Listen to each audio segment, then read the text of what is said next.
so lucky to have Allison McDowell here with us, all the way from Philadelphia. She's been a friend to us, and we've, talked for some time, so seeing each other in person is just a real treat.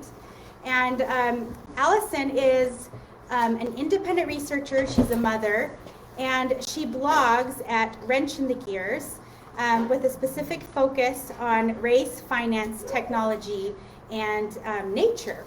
And so over the year, Allison has focused on COVID as a trigger event that has kind of set things in motion with what we call the fourth industrial revolution. That's what we're going to talk about today in kind of this 101 terms, like how can we simplify this really big idea.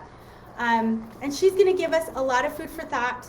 She's done extensive research, and we'll have slides, to show and to share, and printed materials too that you can look at a later time. And so this is a big,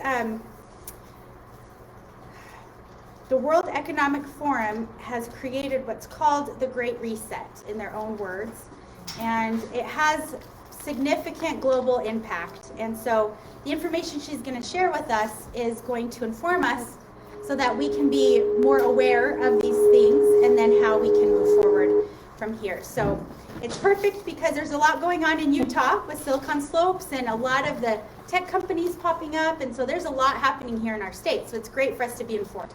So this is going to be a phenomenal time, and we're just grateful for you, Allison, to come, and so I'll turn the time over to Allison. Oh, yeah. Thank you so much. Oh, no. Okay, thank you. Well, I'm so glad to be here. We were supposed to have a meetup last March that didn't come together because of things that have transpired in the world. So it's great to be connected, and I have sort of a long presentation, but we'll work through it, and if people get tired, we can take a break, if you're feeling overwhelmed. I do want to say all the stuff that I'm talking about, it's not all going to manifest the way we anticipate, right? So what I'm trying to do is give people a sense of the direction things are headed, with an understanding that we are all powerful sort of beings in creating the future that we want, but it's useful to do it. Knowledge is power, in my opinion, and there's a lot going on here. So I hadn't anticipated this, but I thought it might be nice. I was showing Anne this morning the video. This is a video from 2012 of Bill Binney, who is an NSA whistleblower, and Laura Poitras, who is a documentary filmmaker. And a lot of this video talks about the use of the intelligence community's focus on capturing domestic intelligence. And it struck me at the time. It opens with an overview of Bluffdale. And at the time that I saw this video, I had presumed Bluffdale was way out in some far distant part of a state. It seems like the kind of thing if you were going to build a $1.5 billion data center to hold 100 years worth of data on every person, that you would put it somewhere far away. And I didn't realize it was right off Route 15, So when I realized that this morning, we watched the video, and then we ended up having just, I go around to these places that are doing things that I don't think are in the interest of the masses of humanity, and say we revoke our consent, we're not doing our consent on this. So we did that today. So I thought that this might be useful context to start with. It's just 8 minutes. But it's from the New York Times, so if anyone is wondering, it's from this news source.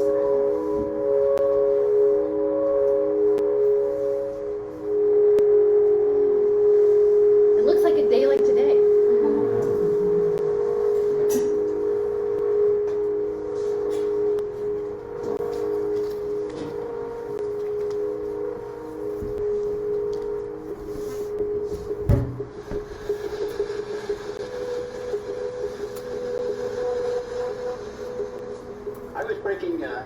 breaking different codes and data systems and doing data analysis against the Soviet Union.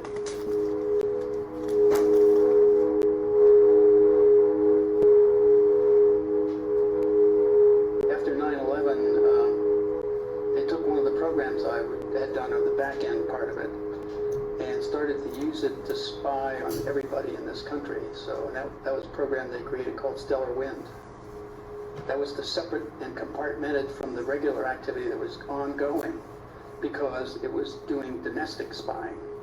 all the equipment was coming in, I knew something was happening, but then when the contractors I had hired came and told me what they were doing, it was clear where all the hardware was going and what they were using it to do. It was simply a different input. Instead of being foreign, it was domestic input. Somebody told me that you can listen to what we're saying by having this, even if it's turned off. Yes. Here's the real grand design. Every domain, think of a domain as an activity, a specific type of activity, phone calls, or banking is another domain. So if you think of graphing each domain, and then each graph then turning it in the third dimension, the trick now is to map through all the domains in the third dimension, pulling together all the attributes that any individual has in every domain, so that now I can pull your entire life together from all those domains and map it out. And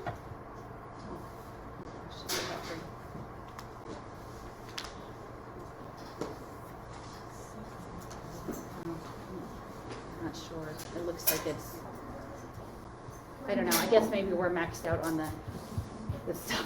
Maybe we're not supposed to know, but anyway, you guys kind of get the idea in terms of this being bluffed down. Okay, so I retitled this A Silicon Slopes Future, Disconnecting Children from Family and Community Towards a Global Program of Digital Slavery. I go big. I always go very big. So looking at what's happened, and I think some of the things that I've been researching for the past 3 years, I always felt like I had a lot more time to try to explain to people what seemed to be underway. And this past, 10 months or so since March, everything has fast forwarded. So many of the things that I've seen have been turbocharged under the program of social distancing, lockdown, sort of unraveling of community. So I just want to start with like a bit of intention, and I have to say I did not realize till I got here that Utah is the beehive state. But this was shared with me a couple weeks ago, and it really resonated. And I think it has sort of profound implications for the idea of us living in a global program that's guided by biosecurity status, right? Like health passports and different things. And so this is about the bees. And Carolina keeps bees, and we love the bees. And so they're saying that we've essentially poisoned the world so that the bees are all dying. And we're feeling really bad about that. And so there are these two routes, and that they've been exploring the genetic basis of bee behavior, which is interesting, like the genetics of behavior. And then they're also doing CRISPR and looking at designing a bee to live in the chemicals. So it says the emergence of tools such as CRISPR, it has never been cheaper or so straightforward for a chemical company to pursue a super bee resistant to, say, the chemicals it makes. And so it hasn't happened yet, but they've done it in labs to create these GMO bees. And the question is, what world are we building, right? What world are we building? Are we building a world where we plan to engineer life to fit a toxic environment? Are we making another choice to try to fix the environment, to fix living beings connected to natural systems? And understanding like the business proposition on both of those sides of things. Both the business proposition and I would say a spiritual and sacred proposition. And I had a wonderful friend today. He was talking about ancestors and thinking about the ancestors and will we be the ancestors that we should be? Because the things that are transpiring now will affect us, but will affect more the young ones and even the unborn and all of the other beings that we share the planet with. So with that in mind, I'm just gonna take a minute just to sort of picture, if you maybe just want to close your eyes and picture a world, one of two worlds with the bees, and just kind of hold that vision, because I think it will guide us a little bit through the talk.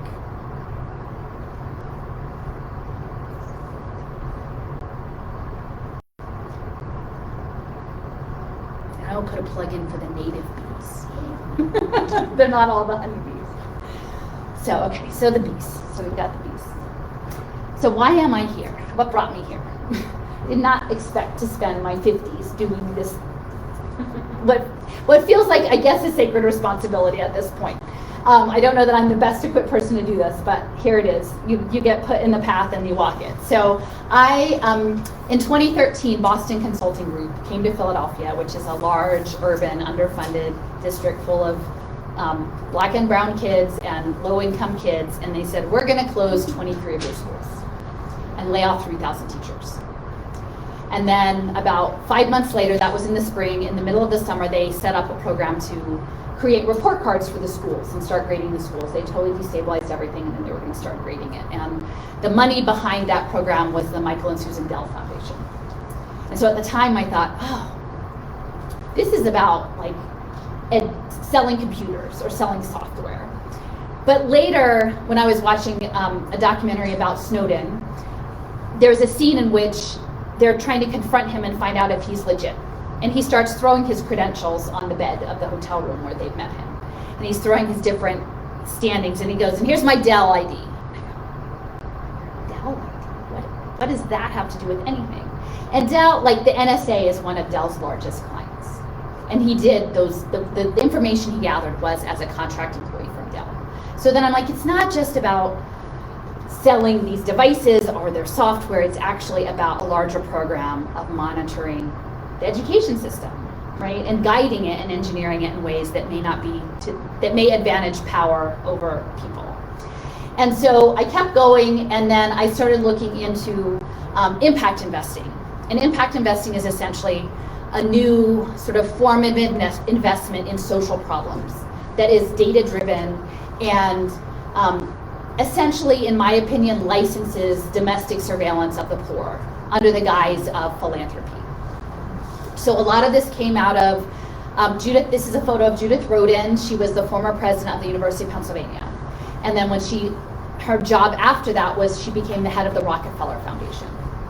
And so as head of the Rockefeller Foundation, they really created the structure of global impact investing and all of the metrics and funded all of these structures, because essentially it's like playing a game with people's lives and increasingly with technology and metrics. And so they paid for all of that, and that came out of my city, and a lot of it came out of Wharton Business School, which is Penn's business school. And it's in connection with Stanford Business School, Harvard Kennedy School, Georgetown, I mean many other universities, University of Chicago, but like I felt this responsibility because things I was looking at globally were happening to people in my community, people who were dealing with issues of housing access, food insecurity, substance use, the education, the falling apart of the education system. So it was all of these things. And so, I just started showing up, and just like Bluffdale, like here, this was the Chamber of Commerce having a meeting at Girard College, which is a site of like one of the most important northern city civil rights protests of integrating this school. And the chamber was going to have a whole closed door meeting about the future of education without any parents, like without anyone who wasn't a business council member.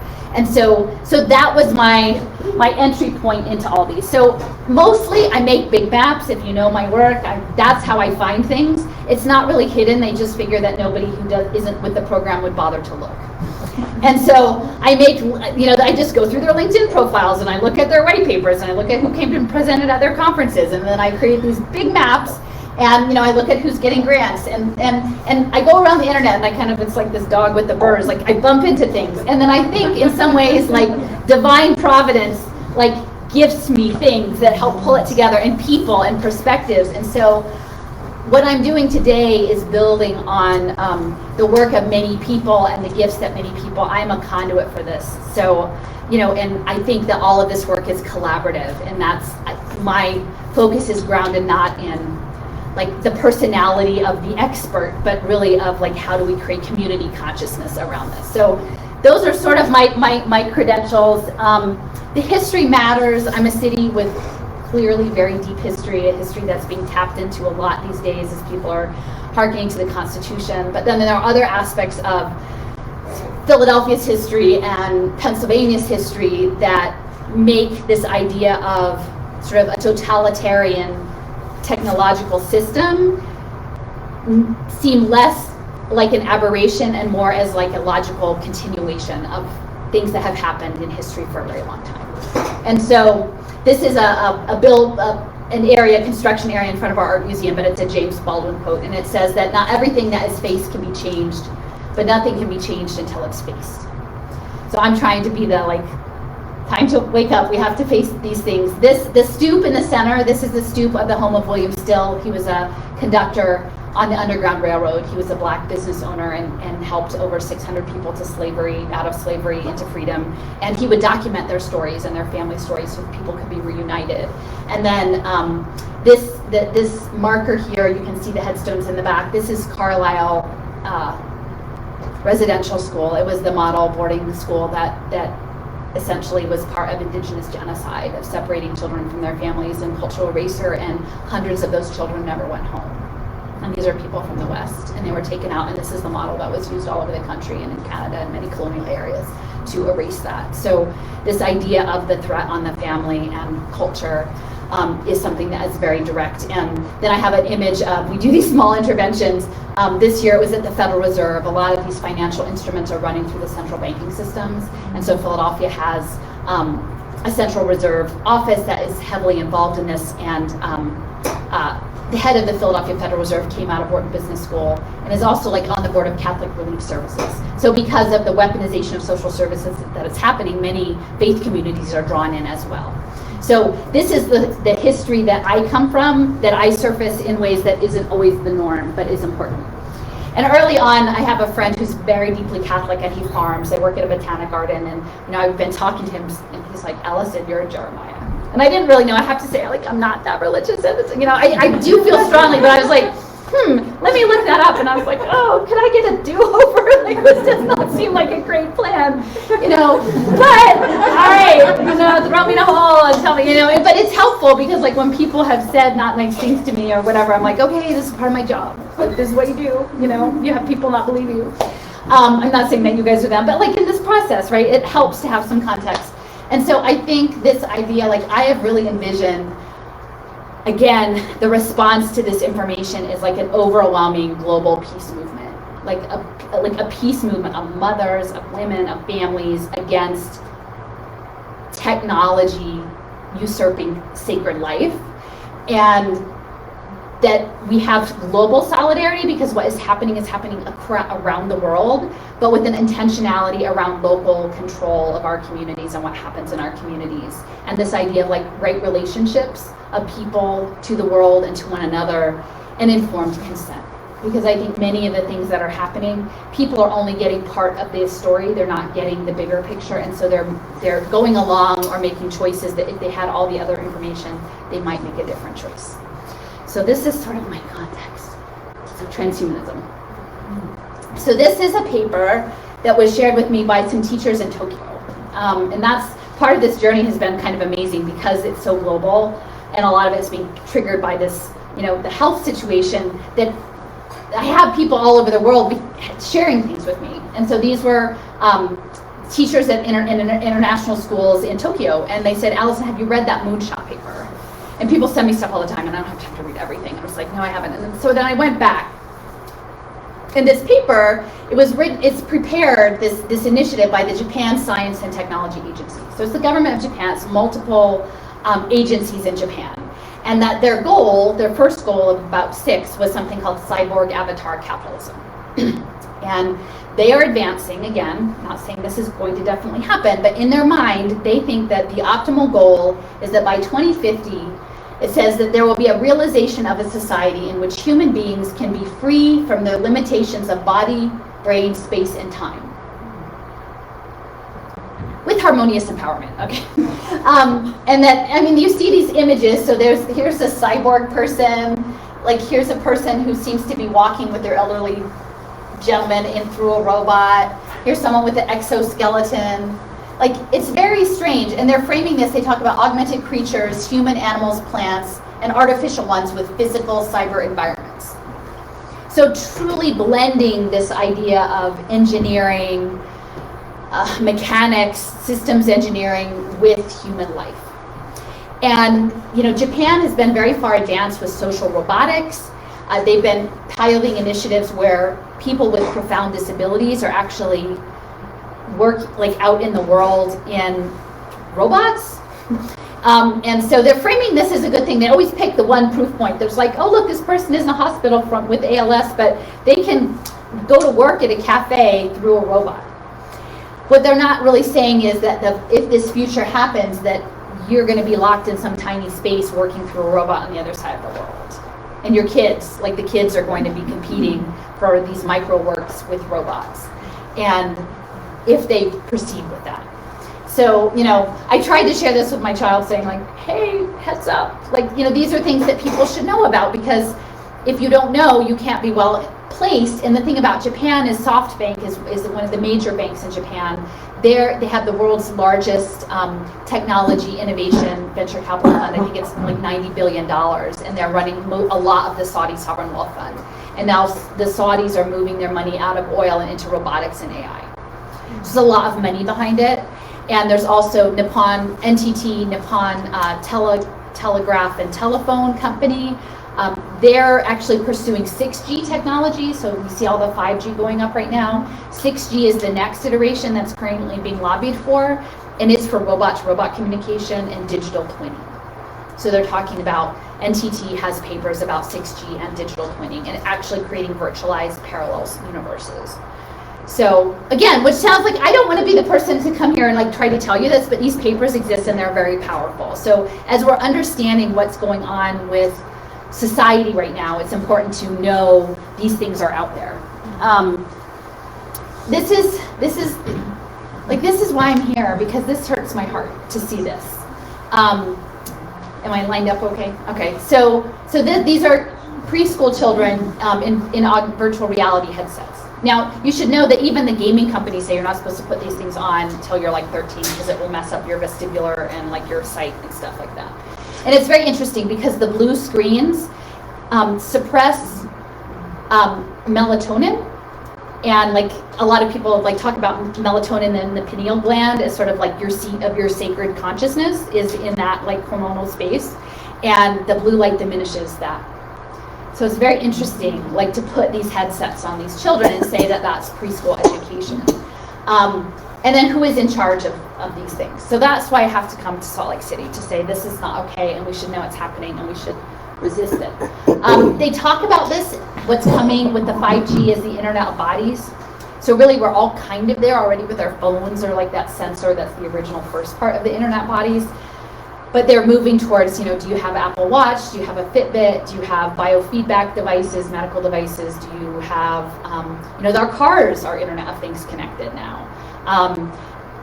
They're talking about injected like medicines, nano pills, nano Internet of Things on your pill cap for medicine compliance, Internet of Things in the pills themselves. And, I don't know if you have them in Salt Lake City. In Philly, they have those bike share bikes, you can bike around with some of those scooters. Those are all Internet of Things. Like the whole world is becoming systems tracking. These are a couple of, I remember when I first saw like last year this Internet of Humans, and this is out of the EU. I thought, who says the Internet of Humans? Like, is that aspirational that we're part of the Internet of Humans? And then this is a RAND report on the Internet of Bodies, and they talk about the risks and opportunities of this, because they really see our bodies as a market opportunity, and our minds, like our bodies and our minds as market opportunities. And it's interesting that the funder of this report, it was like a single funder, and he was the head of Swiss Reinsurance, the former chair of Swiss Reinsurance. So one of these large, because what's coming is gambling and risk profiling. So it's these insurance companies, these big companies. And then these are 5G installations in my neighborhood. So these have all been going in since the lockdowns mostly. I live on the Ben Franklin Parkway in Philadelphia, which is sort of a cultural civic space. I also think it may be a ley line. You would not imagine how much 5G infrastructure is on that corridor. It's really incredible. But this is sort of, someone was asking what it looks like, and you can see the big towers, but this 5G only works, you have to have it every about 1,000, 1,500 feet, because it doesn't transmit very far. So these are all like in Philadelphia, like multiples per block. So that I have these, this is at the end of my block, there's another one around the corner from me, and this is on another neighborhood house, the 3 cylinders. So that's sort of what they look like. Now this is a paper from 2010, right? So this is like 11 years ago. And this person, Ian Alicesi, I don't know exactly how he pronounced it, he's at Georgia Tech. So again, when they say that they're imagining this transhumanistic future, like they really are saying, like there will be this CyberPhysical Fusion, where you won't actually have a phone, you'll just think, and your thought waves will transmit to these, screens on your walls, and it'll all be, I don't know, like it just feels very, like some people might look at that and say like, that feels really convenient. To me, it just feels like living in a panopticon. But a lot of this is being advanced through nanorobotics, which is something I had never heard of until all this happened. But if you look up nanorobotics or you look up graphene is a two-dimensional, it's like the first two-dimensional molecule or whatever. It's the two dimensions of graphite. They use graphene in the nanorobotics, and a lot of the nanorobotics are also connected to like waves, like energetic waves, like make them self-assemble, like in your system. And the thing about nanoparticulates is at the nanoscale, the current laws of physics don't apply. Like it's a totally different world at the nanoscale. So they're using these things, and they're talking about, Penn has a whole nanotechnology center. There's like a national nanotechnology initiative. There's a bunch of companies doing nanotechnology. I mean, there's a lot going into nanotechnology, and I feel like if it's happening at this tiny level and it defies the normal laws of physics, and we don't want, should we put it everywhere? They're like, nanotechnology and water cleaning. I'm like, do we want it in the water cycle? I don't know that we want it in the water cycle. But right now, mostly the people who are doing the work, you're not going to hear about this on the nightly news unless you go look, and then you see these reports. And this is the EU flagship project, the Graphene Technology and Innovation Roadmap for biosensors, neural interfaces, and drug delivery. So when we're understanding what's happening in global health events, we have to understand it within this context, that there are, this is Bill Gates is working on a planetary computer. So again, it's all framed as we would just want to save the creatures. We just want to know everything about them so we can save them, right? But we have to put a barcode on everything. They have this thing, it's called the Barcode of Life project. And they're actually like, I don't know, like literally, but they're trying to get like sensors, like, and getting the DNA, because that DNA is so valuable. It's like a mining project. They want the DNA of every, even microbial, like at that level. They want to map the microbiome. They want to, like, everything from like outer space to the tiniest thing. They want to claim it. I mean, and to me, this is like, I feel very strongly that this is a colonial project. This is a project of colonialism, where like the ultimate settler colonial process is AI, and the world is the colonized space and erasure of humanity or natural life is the target. But this is how people think about the world. And I had a friend who shared this with me.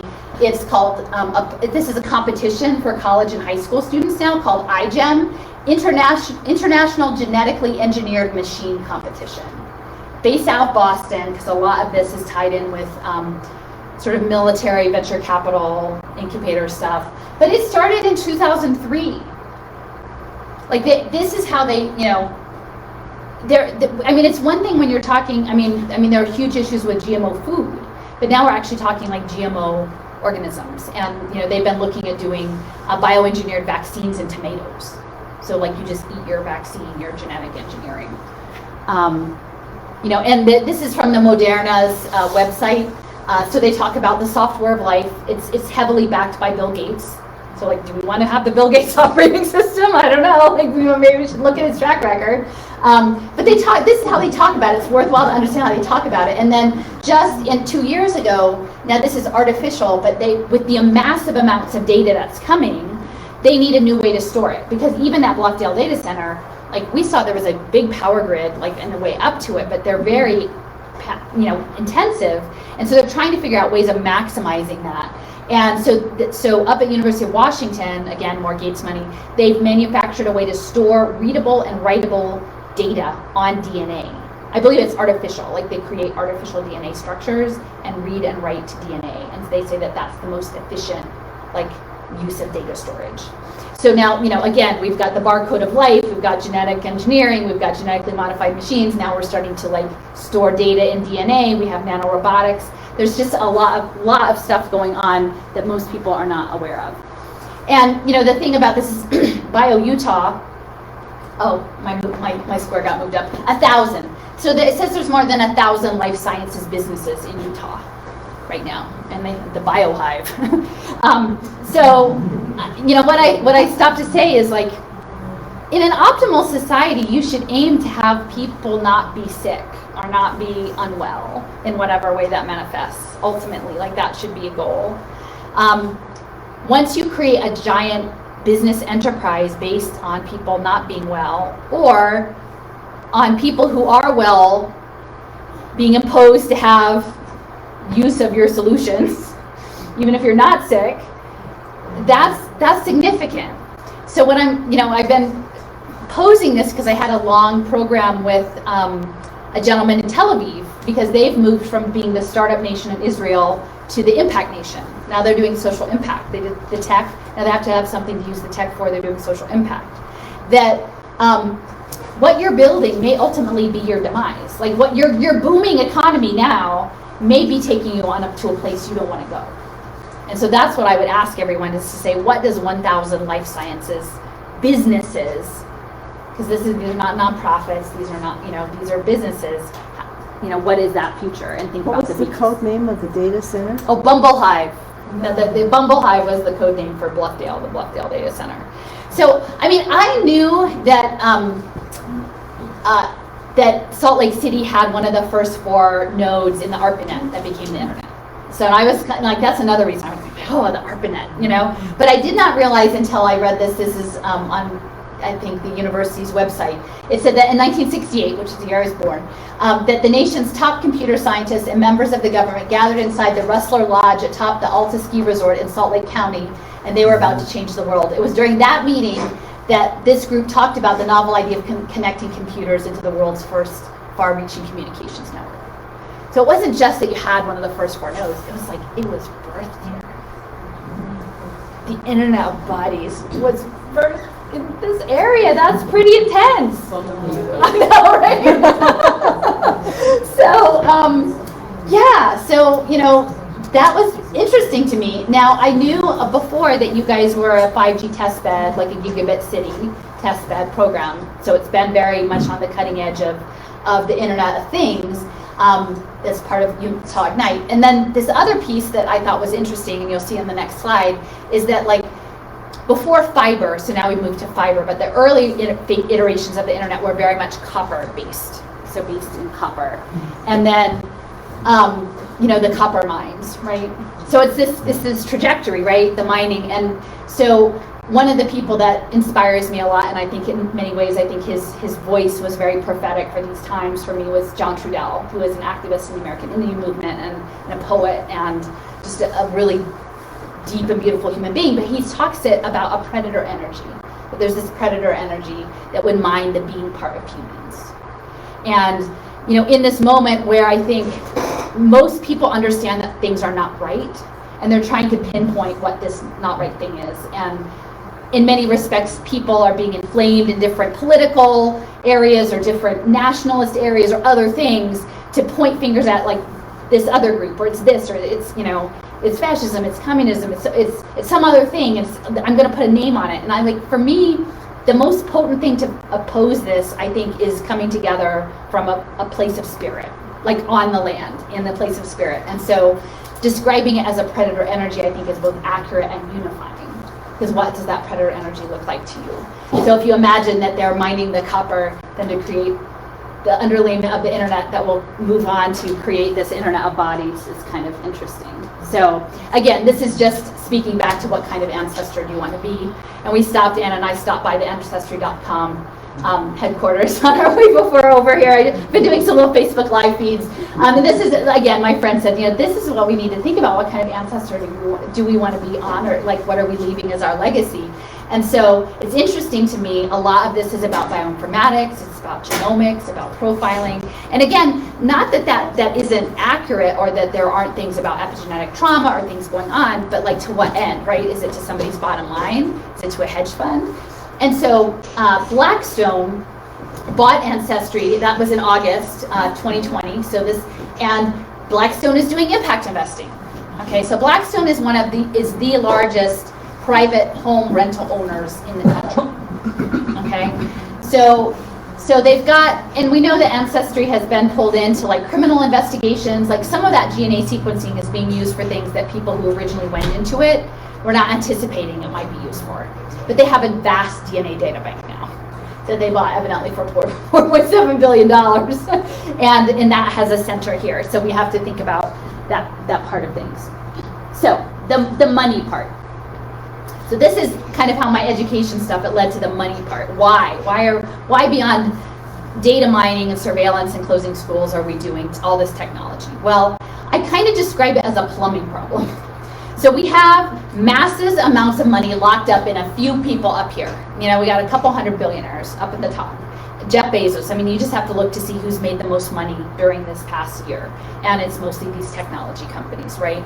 And then you have all the people at the bottom, increasingly who are laden with debt and who don't have disposable income. Like the idea that they can keep spending enough to keep the global economy going, that model, that paradigm is shifting. And in many respects, if they're imagining that the future is like some kind of transhumanist robot people thing, like they don't really want that many people around anyway to have to share the planet with. So, but how do they make money on the way down, right? How are they thinking? So they've come up, these are some of the individuals, I mean there's many more, but I was kind of having a bit of fun thinking about, who would I put on my billboard? So we've got, we have Elon Musk and Jack Ma of talking AI. So the AI is sort of this central feature. But we have Klaus Schwab, we have Mark Benioff of Salesforce. He wants to put you on a dashboard. The Pope is really excited to work with the technology sector to solve poverty with AI. We have Tata Group, we have Bezos, who just stepped down so he can work on sending us into space in pre-K. I'm sure they all have a lot of those VR headsets, right? The Internet of Bodies. Ronald Cohen, who is the creator of social impact finance. And we've got Gates, Paul Tudor Jones, Michael Bloomberg, who's going to run the global police state. Warren Buffett, Ellison, who's going to do the database. Pierre Omidyar's got digital ID, and I think that's Schwartzman. I mean, we've got all of these tech people who are planning to, they're the ones at the top of the pyramid. So how do they keep their money going? Well, you've got these, they would consider useless eaters or whatever, like maybe we can package them as a debt commodity. So this is a report that I found from 2012 from Ready Nation and the Kauffman Foundation. And this is talking about early childhood. And that's pre-K, that's universal pre-K, but also I think it's home visitation. You'll see many, many states have put home visiting programs in there under the framing of maternal care, or that sort of, which again, I'm not saying I don't want people to have good access to prenatal care, I don't want people to have access to quality child care, I want all of those things. I do not think that they should be investable market commodities tied to the Internet of Bodies. I absolutely don't think that. So they're talking about social impact bonds, which I'll go into a bit further, and saying, they're great, they'll help us unlock capital for these projects, but ultimately they said the plan is to aggregate them in asset-backed securities. So if you can kind of picture what happened with the mortgage crisis and the housing crisis, is that they needed to keep their capital flowing. So that, okay, how would we do this? We'll do it through the housing market. We'll give loans to people who we know can't pay and set them on terms that we know that they're going to default, but they'll look good for a while, and we'll package all that debt up and gamble on it. And, for better or worse, like, even venture capitalists are theoretically investing in a company, right? They're investing in something they want to build. Hedge funds are just gambling. Like, they're not making anything. Hedge funds don't make anything. It's just a gambling game. So once we turn social relations and social care into this gambling program, it's very bad. So I will point out all of these impact investing programs are closely aligned to the United Nations Sustainable Development Goals, of which, if you don't look at them, you would presume, oh, it's about the clean environment, right? No, like 2/3 of them are about managing poor people, increasingly through technology systems. So that's what goal 4 is, education, and that's why everything has to be on iPad. And then they announced this. I really wanted to go to this, at least sit in the lobby and like drape myself in chains and say, don't blockchain our children. But this was a Ready Nation gathered in New York City in the fall of 2018. It was a global conference for impact investors only. Only business people could come, about early childhood investing. If you wanted to come and you were an advocate for children, you had to get the approval of 4 vetted business people to go. And essentially they laid this all out. They rang the NASDAQ bell. They were in Times Square, and they were talking. It says, we kicked off Ready Nation Global 2018 by ringing and closing the NASDAQ bell. Great to have so many private sector leaders gathered in New York City to discuss the importance of early learning and workforce development. So there's these 2 bookends. There's early learning, which also includes the prenatal home visit stuff. And then there's workforce development, which means pretty much you're chasing badges your whole life. So these are the kind of the 2 pivot points. And this is where I'm thinking blockchain identity is coming in pre-pandemic. I'm thinking, oh, it's coming in through the education system and the birth certificate system. That's how they're going to get kids into the system that way. So these two screenshots are from a page that has since been pulled. But it's called Global Education Futures Forum. And if you go to the Wayback Machine, you can still find these pages, EDU 2035. And there's a map that sort of plots it all out. And it's a foresight document. So again, this isn't saying this has happened, but this is their headspace of what's going to happen. And that they're anticipating that there will be fortunes made up of people. That you will have the people there. And then you will have student genetic passports, where students get individualized recommendations on their education according to their genotype. Which to me sounds an awful lot like eugenics. Right? And especially if you anticipate a future world of the fourth industrial revolution where many jobs are automated, who's getting put in what AI feedback loop, right? To what end? And so this is the context for these debt commodities. And the early structure that they were using is something called a social impact bond.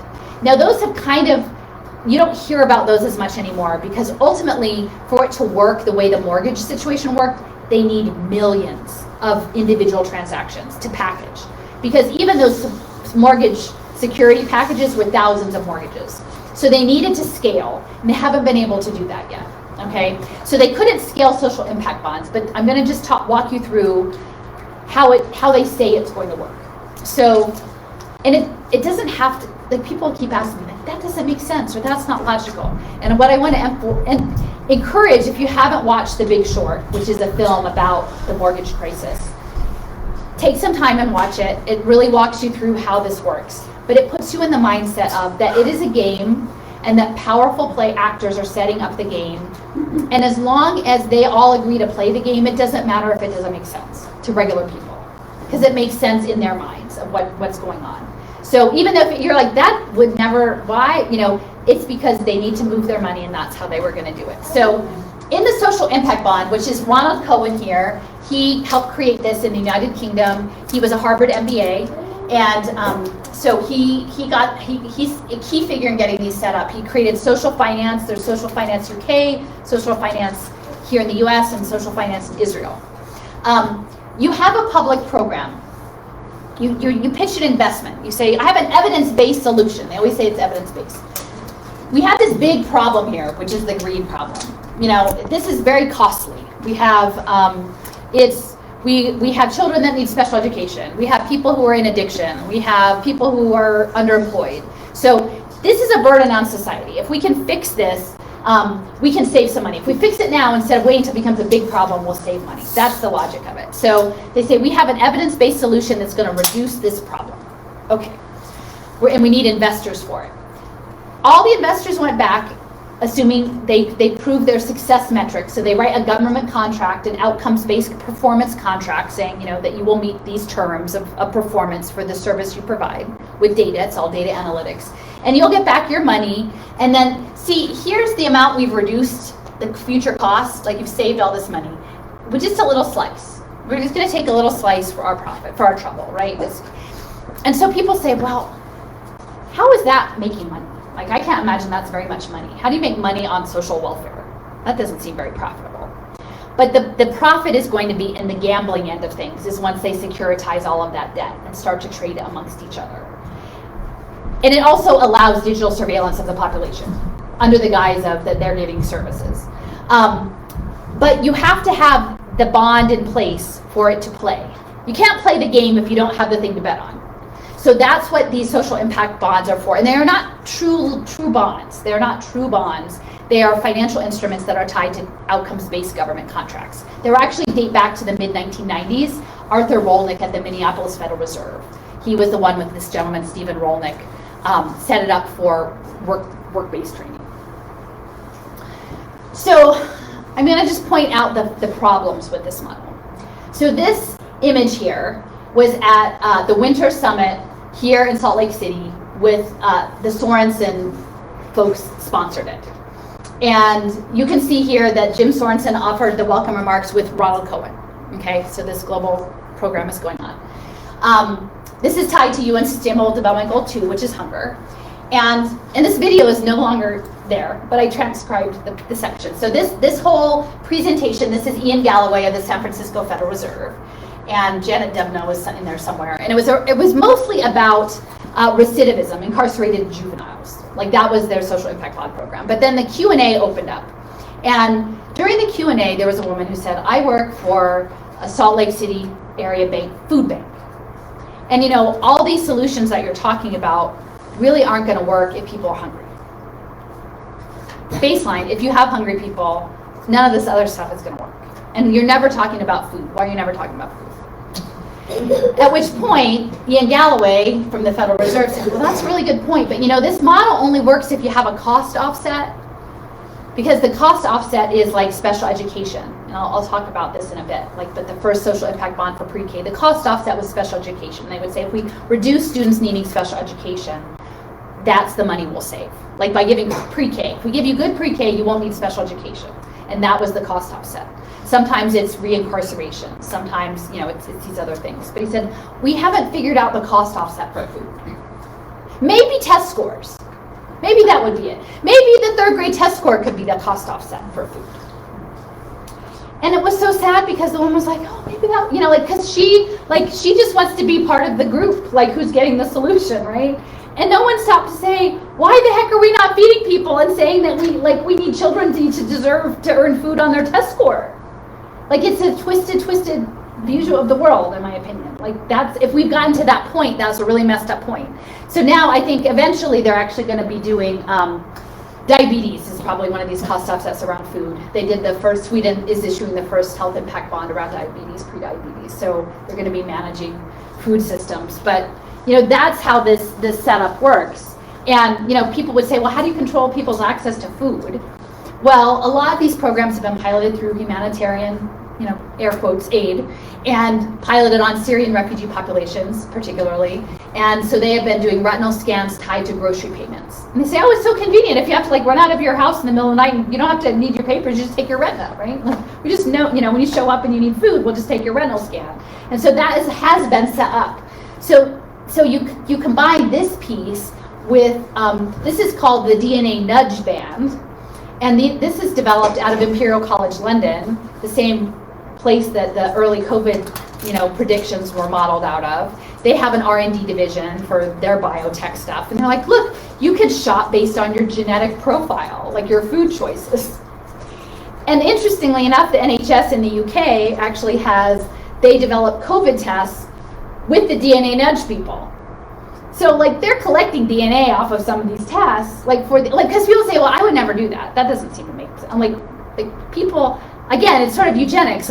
How precise are you going to make your food choices to be you're certain people only? I mean, it's one thing if you have a medical condition that says, well, don't eat, tomatoes, it'll give you, make you feel bad. But genetic profiles of food and into tracking devices. But this is linked into the state of Illinois did a blockchain working group in 2018.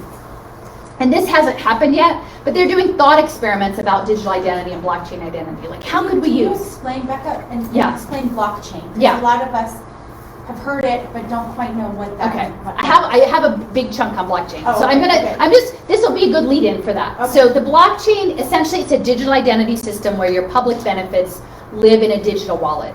And I think some of us have been hearing about the federal stimulus, they're going to set up these Fed wallets. So this idea that you would have a digital wallet may or may not have a biometric component attached, right? Like a retinal scan or a thumbprint or something. The early pilot for not blockchain per se, but a digital identity was Aadhaar in India. So they had piloted that quite a number of years ago. And again, Gates was involved in that rollout too. That your public assistance would live in this digital wallet. So that, in this case, they're talking about SNAP, so food assistance. But it could be, picture a future where most people aren't going to school anymore in a bricks and mortar school and you have an education voucher to spend. Okay, so your education money goes on that wallet. Or say you are housing insecure or you're a returning citizen or you're whatever, and then your housing voucher, which, Blackstone would conveniently take the housing vouchers, right? Assuming your social credit score is appropriate, that would live in there, or your food, or many things could be layered in your health care, right? If you're, Medicaid, Medicare, that would be in this wallet. And that it's choice theory and behavioral economics. So they're saying, if you choose the thing we want you to choose, which is the apple, the healthy option, you get an incentive payment back. And if you buy the hamburger, you don't, okay? And then it's all kept track of on the blockchain. And so some people are like, well, people should be healthy. Like, what do you think that? What could be wrong with that, right? But like, I live in a city with a food desert, right? And I live in a city where some people work 3 jobs, and some people don't have, some people are living out of their cars, and some people don't have access to functioning kitchens, and some people, like, there are many reasons. This piece is all focused on the individual person and not the structure that leads someone to need food assistance and to remedy that situation. And so it's putting all of the care of the right behavior in putting people to navigate potentially impossible situations. But imagine this choice architecture could be anything. It could be, which school curriculum do you use? You know, there's going to be a preferred model and a not preferred model. Which health program do you do? You know, that sort of thing. Yeah. I feel like we're already there. I mean, we have preferred curriculum and non-preferred curriculum, and you can get state assistance for the preferred curriculum, but if you have the non-preferred, you pay out of pocket. And so the poor can't afford that. Yeah. And then the benefit wallet is already here too, because look at, like, you file your tax returns electronically, and your tax benefit from COVID relief got deposited directly into your account. And most of us have that opportunity to go into the app for our account and use our biometric fingerprint. It's all there. The only thing that's not there is the government produced app. Yeah. So we're already there. It feels really fast. Yeah. Yeah. I mean, this I was looking at 2 years ago and saying, you know, this is, it's concerning to me, because I think the reality is that eventually the benefit would be limited, so that it wasn't actually an incentive, but that they would reduce the benefit, that you had to make the right choice every time, or you would go hungry the last week of the month, you know? Yeah. So, and in fact, the NAACP in 2019 passed a resolution opposing blockchain identity linked to social benefit systems. That you would have to create a digital identity to access education or healthcare or food assistance or these other things. So there is a model on the books. It's not just fringy people saying this, and it passed with overwhelming support at this national meeting of 2,000 delegates. With the exception of, like, there was a small group in Brooklyn that also had cut a side deal for educational technology with special needs kids in New York. So they were the only ones who seemed to oppose it. But it was supported overwhelmingly. But people have no idea. People don't even know what it is that they should be aware of, to question. So I made a little video. So I'm not super artistic, but I'm trying to, like, capture this. So essentially, like, what we're doing with the social service sector, and this again includes education, healthcare, housing, all these things, is we're reducing it to something that is data that can fit on an app, that could be, like, tied to a market, right, to these contracts. It's narrow. So in education, they would say, oh, the data is tied to a test score, right? And we know that a 3rd grade test score is not indicative of a rich education, but it has to be narrowed to a test score in order for it to work for these financial deals.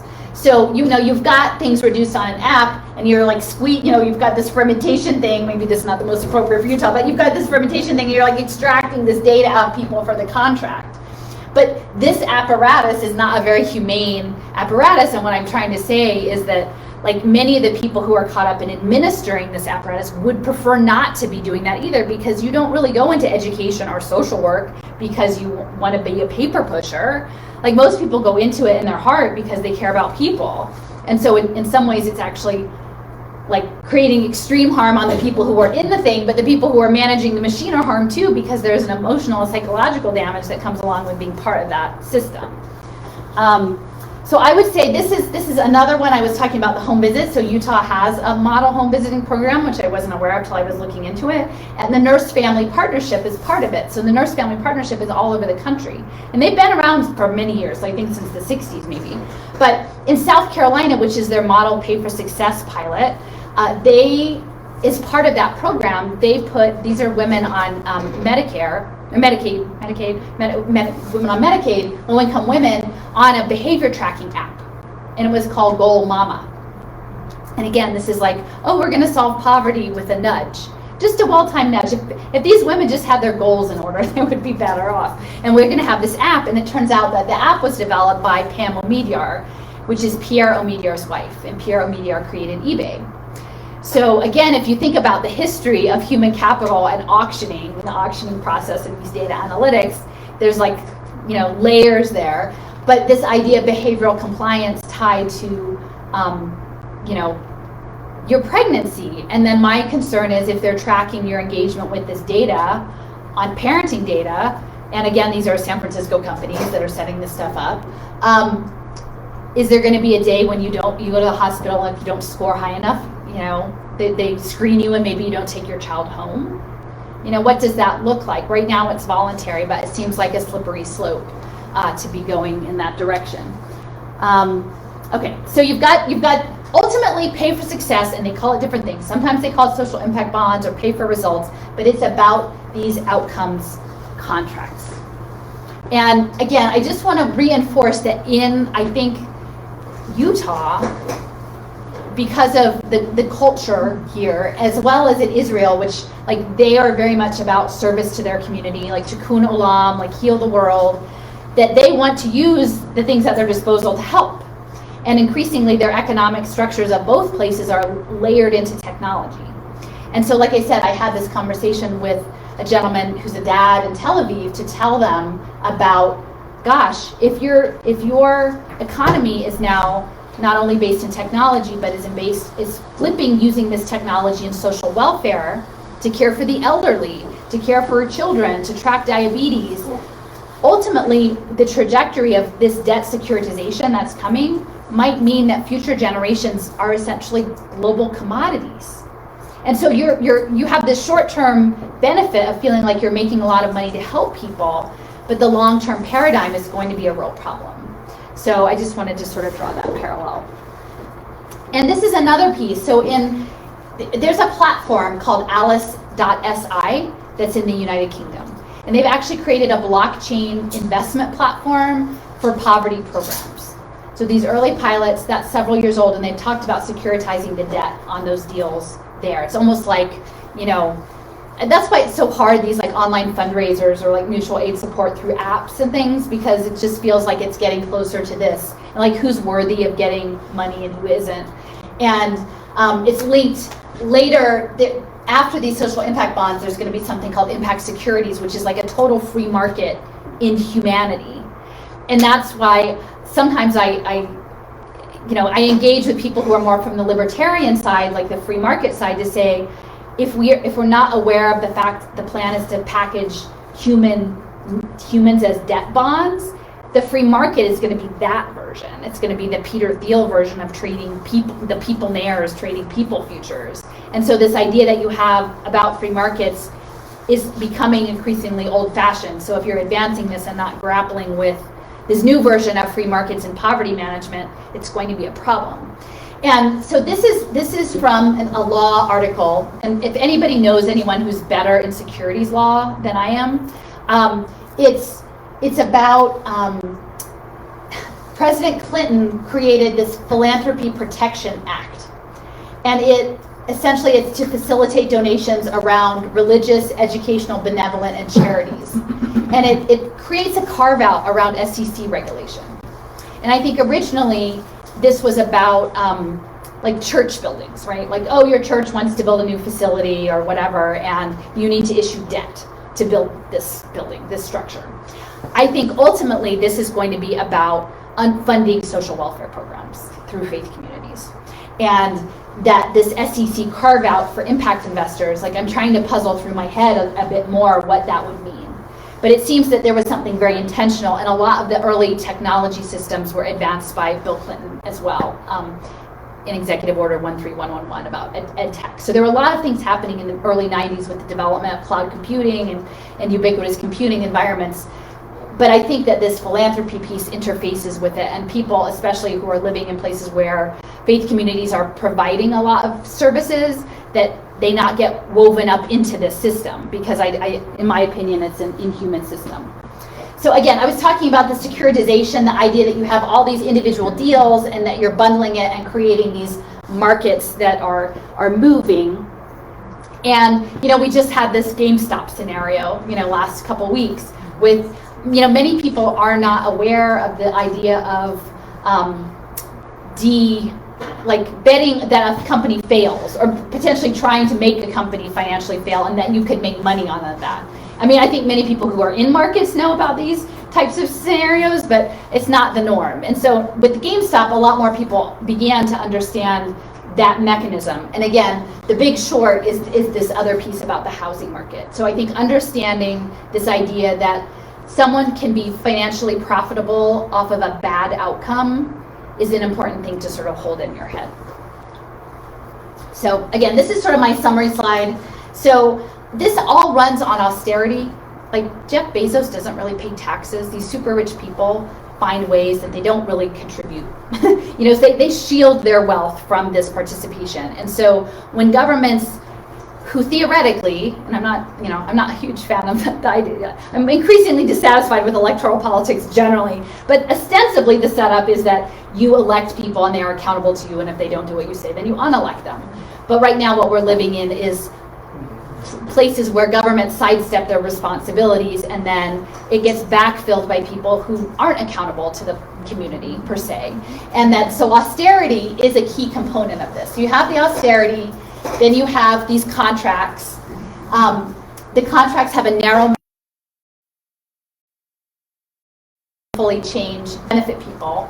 The investors provide the money, the debt is securitized, the people are monitored, so that's the Internet of Bodies thing. So the other piece of this is, if you imagine a future where they're automating everybody out of jobs, they really want to control everybody, because people are going to be really angry, and they need to get everybody locked down so they know where everybody is all the time before that happens. So that it essentially legalizes like mass surveillance, digital surveillance. The other piece of this is these deals are reviewed when you kind of finish the deal by a third party. And that's what they say, like, oh, this is how we're not gaming the system. We have an impartial third party reviewing these deals. Well, it's interesting because the third party in several of the pilot programs for this, which were in Santa Clara, California, it was one for homelessness, which was called Project Welcome Home, and one for mental health, which is called Partners in Wellness. And the entity reviewing the deals was Palantir. Now, Palantir is Peter Thiel's company. They have contracts with Department of Homeland Security and predictive policing. They're a highly problematic surveillance company. So imagine you're someone who's housing insecure in Santa Clara, California. Maybe you have someone who's undocumented in your family, or maybe you have someone maybe you have a child who's schizophrenic, and now the predictive policing people are the ones checking over the data to make sure it's all good. And then so then the deal is paid or not, but this is where the shorting comes in.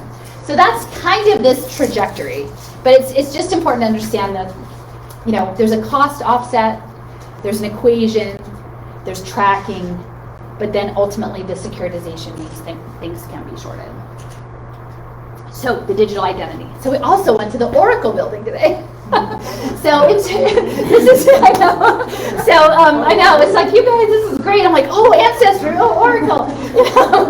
This is great. We've got a lot of good stuff today. So this is from an article from the New York Times in 2002. And I found this article a couple years ago when I was looking into Pokemon Go and Niantic, and it was old then, but every time I revisit this article, I'm like, oh my goodness. So this was this New York Times reporter was talking about surveillance, but he went to see Larry Ellison in Oracle. And I got the background on Oracle that the company started in 1979. Their first client was the CIA. His big thing was creating interoperable data systems. So this idea that you would have data in one area, data in another area that they could connect. And that is what all of Impact is investing is predicated on, is this predictive profiling that's based on interlocking data sets that all connect. So that's always been their business model.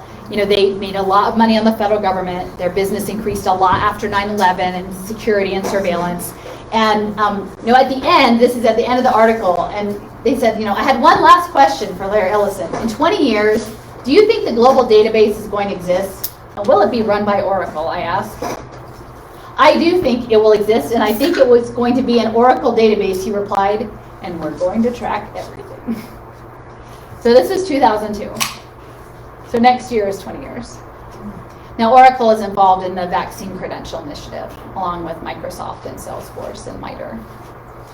So, it's important to have a long lead time. So there they are. They're ramping it up. So this is from a report from Boston Consulting Group from 2016. It's actually from Australia, but all of this stuff in cloud computing now is global. Like once they get the model anywhere, they can just use it, upload it wherever they are. And this is essentially an image of all the kinds of interoperable data they would like to have. So your home, home, health, and family, and then they have like daily, weekly, infrequent, social and leisure, professional, financial, travel, and government and legal. So all of these things that you might need an ID proof for. And that's a lot of stuff. So they're hoping to hold all of that in one place, and that as a digital identity. So this is my little picture of what a digital wallet might look like. And they're pushing in a really big way e-government, electronic government. So this idea is that as you will be a digital citizen and you'll interface with your government efficiently through all these digital technologies. And that was part of Israel's actually, the health department of Israel is running the Rhode Island COVID reopen program. There's very tight connections between Gina Raimondo and Israel, the tech sector. And so they were essentially, Israel is part of this 10 digital nations. We're not one yet, but these first 10 e-government nations. And they were saying, and they're setting up blockchain government. And Estonia is the model for that. So, they've got your wallet. So you've got your debt, your property, your diplomas, your voting, your driver's license, your healthcare. All of these things are represented as tokens. And I think a lot of people understand blockchain as Bitcoin, and they think of it as currency, blockchain is, which it is, but Bitcoin is the tiniest, it's not tiny, but it's not all, the deal is much deeper than Bitcoin, the cryptocurrency. It is smart contracts. It is this idea that all of these things can be stored as a token on a ledger. And this is where I want to talk about history a little bit, that the history is so important. If you understand this my understanding of it is as a colonial project, and a project, the Internet of Bodies is built directly on the doctrine of discovery, where the Pope said, they're not Christians, you can go take their stuff, their people, and then the transatlantic slave trade happened. And so that corresponded, that maritime slave trade, with double entry bookkeeping, because they needed to be able to track accounts across time, which it wasn't just I show up at a market with my stuff and we trade and the deal is over. It had to have a time component. So that's the double entry piece. So the blockchain is the next iteration of that. It is the next accounting ledger. When they used to sort of threaten you as a kid, you better watch out, that'll go on your permanent record. The blockchain is intended as a permanent interoperable record. And they are pitching it to everyone as privacy. Oh, this is great. Do you want Facebook to own your data? You don't want them to own you should own your data. And what I'm trying to say is once we agree to be a data commodity, then we're going to live in the Internet bodies. It's a joint thing. So I'm not saying I want Facebook to have my data either, but it's a false choice that they're offering. The digital identity is a false choice. So the state of Illinois, I had showed the SNAP, that they were doing a pilot to register births on blockchain. So that was partnered with Evernym, which is here. So Evernym is here. So it's close. The first blockchain baby was born in Tanzania in 2018. They gave the unborn child a digital identity, the mother a digital identity, the healthcare provider's digital identity. They tracked all the prenatal stuff on blockchain. And there were things saying oh, if you do all the approved behaviors, you can get a token and trade it in for an umbrella. And so it's total behaviorist and engineering people. It's really twisted. But the thing is, if you're no offense, but if you're a woman of color, there are ways in which those systems have not been, they're bad on reproduction. There's a lot of genocidal intent around certain populations. So if I was someone relying on aid that was coming from Johnson & Johnson, there might be, the way they do birth process may not be the way I personally would want to do birth. And then what happens when you're on blockchain and tracked for compliance? And then, oh, you were non-compliant with your protocol. Maybe you don't get to have your child. Maybe your child goes somewhere else. So these are all just, I'm trying to spin this out, knowing the history of how this could go. But so again, Evernym did the pilot. They're in Draper. I haven't gone there yet. I'm hoping to go there yet. But these It's like Universal Studios. We're going to see all the sites. I know, it's like the impact, the Disneyland of impact investing. So this is the pre-K blockchain pilot. It's in Cape Town, South Africa again, racialized, not a big shocker there. They actually have set up women to run these pre-K franchises, but part of that thing is like as an economic growth opportunity for them, but then they have to run the program, which the program means the school gets a blockchain ID, the kids get a blockchain ID, and they have an app that tracks attendance, and that's how they're repaid. But this, they actually frame it as your child can build social capital by going to preschool. So it's about the tracking. So what other metadata is it like, did your child come late? Were you inconsistent? Like all of that goes into building their profile. And this is connected to UNICEF, so it's important to know that this is United Nations sanctioned, and it can go global very quickly because UNICEF has such a far reach. So I do want to say MIT has created something called Enigma Protocol that allows them to query unencrypted data on blockchain. So while your information is theoretically private, in aggregate they can pull data analytics, right? So say they have a cohort of people who are getting a mental health intervention, or they have a cohort of people who are getting pre-K, or they have a cohort of people who are getting, housing first. And maybe they don't know you individually what you did, but as a cohort, they could aggregate that data and then use it to find these impact investing programs that, I'm going to talk about.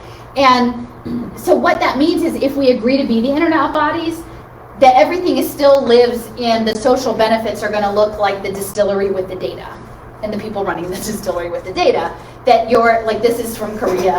And now that looks kind of silly, but this seemed kind of crazy a couple years ago, but that your teacher's a robot, right? Because you need the data. So if you agree to have a digital identity and be an e-government citizen, it very likely means you're going to see a doctor on a screen and you're going to be taking a lot of nano pills, and your kids their teacher's going to look like this, if we go down that path, even though it's perfectly private and wonderful, right? Like that's what they want us to believe. I'm like, I don't want this. This is not what I want. But no one knows about the enigma or how it connects to impact investing. So again, so this was just our visit to the Salt Lake data centers. But when I pulled up data center, you guys got a lot of data centers. These are all different data centers. Make that connection. I wondered if you were going to make that connection. Well, so my friend Stephanie, she gave this to me, and I'm telling Anne, I'm like, that thing looks like that iGEM logo. I mean, it's kind of creepy because they put this wall, and I don't know. I mean, the genetically engineered machines is too much. But I don't know, maybe it's the divine providence that we saw both of those images. So anyway, I think they're selling it as liberation, but I feel like, it's this decentralized cryptographic ledger, but really this is to me more like it's like comply with the system. We're keeping track in our books. And this is a mechanism with Aadhaar when they did the digital identity with the biometrics for the payment systems, which has worked imperfectly because people's fingerprints don't always work. But that, the compliance piece, I don't know if you're familiar, but there's huge protests going on now in India against these farm bills because the fight over food and food justice and access to food sovereignty is huge. And it's all the same players who are working in the sort of the biotech, eugenics space. And so, this is actually, it's very interesting because a lot of I have a friend there who has said it's being led by people of the Sikh faith, and that they have very strong principles about responsibility and spiritual practice. And so they're there till it's done. They're like, we either get this done or we die trying. And it's peaceful, it's a peaceful principled stand, but they're coming from a very strong faith position. But you can imagine once you put everybody's food access on a digital wallet and then you turn off the internet, right? So that's the kind of practices that we're looking at. In Australia, Commonwealth Bank has been working with the World Bank on smart impact bonds, and they've actually put their disability payments on blockchain. So there's a lot of revisiting people with disability and looking to see qualifications. And you imagine this world where you're working through a robot, all the people who have chronic illness who maybe can't leave the house. Oh, all of a sudden, here, we don't think you're so ill that you could work a robot, don't you think? Those people get pulled in. And it's very strange to me because this is in a moment where we're saying we're automating all the work. If you're automating all the work, shouldn't people who are not able to do that be support? What? in Philadelphia, had this big poverty committee meeting, and they're like, well, the elderly really need to work and be reskilled. And I'm like, why? if we're automating these things, and they shouldn't have to work, why should they're looking at gifts in a very narrow lens. They're not looking at wisdom and things that other people are contributing in other ways. Yeah. But they're trying to, like you said, distill whatever little bit of capital they can from people. I know. And so this is like the barcode of life. Remember, we're talking about the planet. We're all Internet of Bodies on the planetary computer with the barcode of life. So it's these token exchanges. And I want to say, like, Israel actually has a model called the rights engine, your rights engine. And so they're saying they're framing it as your digital benefits, your public benefits, like depending on your status or your income or your age, like you have a different complement of benefits. But imagine, to me, if you have blockchain smart contracts, which are linked to this Internet of Bodies, like, do you have a token? Do you have the proper token to get on the bus? Do you have the proper token to open your front door? Like, do you have a proper token to go in that store? Everything becomes a mini contract that either you have that status or you don't have that status. And I think increasingly it may be based on a health status, right? And your world gets shrunken by the tokens you have or the tokens you don't have.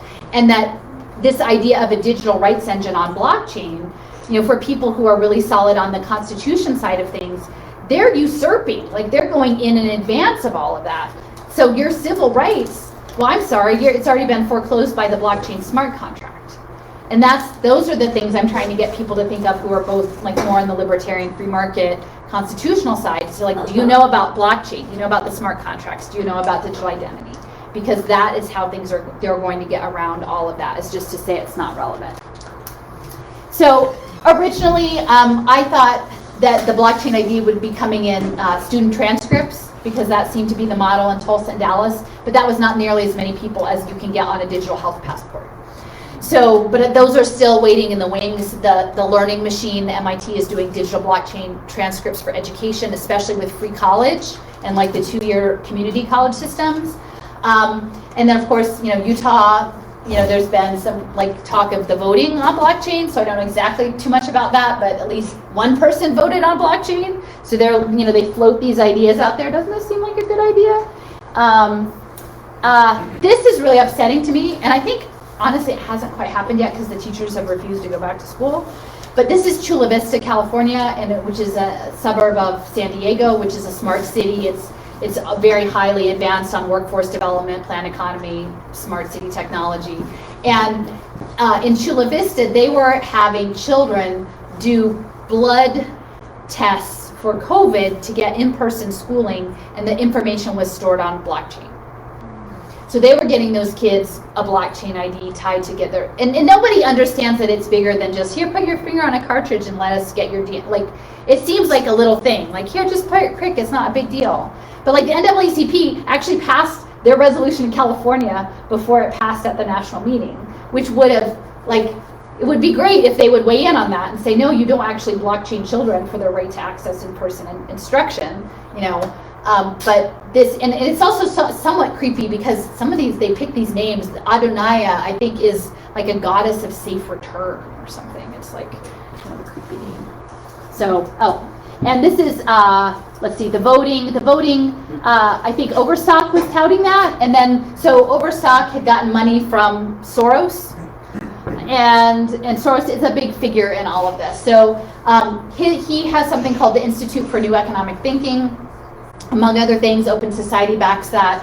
And so I wrote an article about this about 3 years ago saying hey, they're reimagining the whole global economy, and it's these billionaires who are doing it. It's mostly bankrolled by Open Society.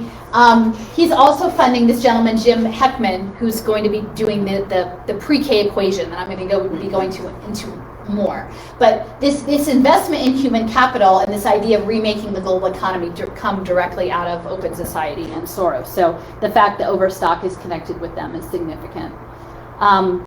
So the hedge funds. It's also a guitar company. Okay, Overstock. yeah. So I mean, I know. You guys, like I said, I'm in the right place.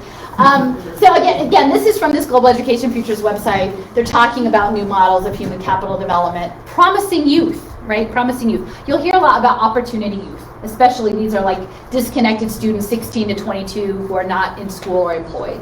So that is a big target of impact investing, is the opportunity youth. When I was poking around in this stuff, I kept finding hedge funds. And I've talked about this already, but I kept thinking, why hedge funds? Hedge funds. But the hedge funds are critical to all of this because that's where the money is. This is something called ARC, absolute return for kids. I mean, how much more obvious can you get? Absolute return for kids. At least it's not on kids, but it's pretty much that's what it means. And so this was funded by this person, Arpad Busan and Paul Weiss. That's a UK hedge fund. Arpad Busan is French financier. In 2010, so they're backing academies, which are like charter schools in the UK. That's their big focus. Both of these guys are wheeler dealers, Arpad Busan. So he had a fundraiser in 2010 where it says more than 800 top hedge fund managers and bankers attended the 10,000 pound per plate dinner. So like, can you just picture what a room full of 800 hedge fund leaders looks like? Like, how big is that? You don't do that unless there's a market being built. They're not just doing that because they're nice people. They're getting in on the ground floor of this market. And to me, like, that's shocking because a lot of this is actually being advanced through the UK as well. There's a lot coming out of the University of Chicago. Chicago is the Commodities Futures Trading Center. CME Group, which is the largest financial derivatives exchange, is funding, disadvantaged early math education, right? Well, why are the derivatives traders funding early math education? Well, could it have anything to do with Pay for Success being in the Every Student Succeeds Act? I think so, right? So the futures traders are getting into the curriculum, and there was a very clear reason why Pay for Success was put into the federal education legislation. I wrote about this, and this is February of 2019. This is about a movie called No Small Matter about early childhood investing, but this is, this is what we're talking about. We're talking about kids. The other piece I will mention in terms of people as global investments, it's already happening. This is a Pay for Success program in Connecticut, where these were women who were flagged for substance use and child protective services. And they were given an intervention out of Yale. So Yale had some intervention and so essentially it was sort of like show up and pee in a cup 3 times a week or something. But the baseline is that these women made $10,000 a year, like trying to raise a family in Connecticut. Like they're single parents with like very minimal amounts of financial resources. And at the end of this program, they didn't have any more financial resources, right? But if the metric was the numbers for peeing in a cup, whatever, got better, then the investors would get paid back. And so even if at the end of jumping through and having people in your home and all the stuff, like their material conditions weren't bettered. But the investors in this program included BNP Paribas, which is a French bank, and QBE Insurance, which is an Australian insurance company. So the point I want to drive home is like once people are commodified in this way, like you can be invested in by anybody. Like these programs could be, is it Jack Ma in China? Is it the Vatican? Is it the insurance company? Who is investing in you? And is that a principled stand to take that we turn people's like personal traumas and their children into something that is going to make money and potentially be gambled on? To me, I'm here to say it's not the right thing to do. So the other thing I want to point out is increasingly we have smart cities. So imagine you've got all these blockchain smart contracts and you have someone, not easy, like there's all these requirements. So like it's like a full-time job just to do all the things. So you're put on a pathway and it's funded by impact investors and somebody's going to short you and then you're in a smart city and things like, oh, my QR code doesn't work, oh, I can't get on the bus. Like there could be things that start happening that make it more likely that you fail. Like smart environments could actually conspire, and I'm just sort of projecting this out, but like I have terrible luck with public transportation. My kid and husband, they can go to the bus stop and like it shows up in 5-10 minutes, like whoop, whatever. Like I'm there, like I'm waiting like half an hour. It's like, oh, it's a detour, they didn't put up a sign. Like that's what I'm imagining. Like imagining you're someone on a social welfare work-based program and you're supposed to get to this job interview and oh, somebody shorted you in the portfolio, and they've like the AI has detoured the bus off your route. You know, and it might sound silly and it might sound a little Black Mirror, but I think increasingly as these AI systems start interfacing with the financial signals intelligence and the smart environments, that it's you know, this Minority Report, you know, I don't know if you've seen that movie. It's like walking through the mall and they're talking to him about what he bought last time and everything. Like, your environment is going to know you and what happens if someone is betting with or against you. So this is kind of my picture of like sending these people. They call them ALICEs. The United Way calls them ALICE, Asset Limited Income Constrained Employed. It's the working poor, ALICE.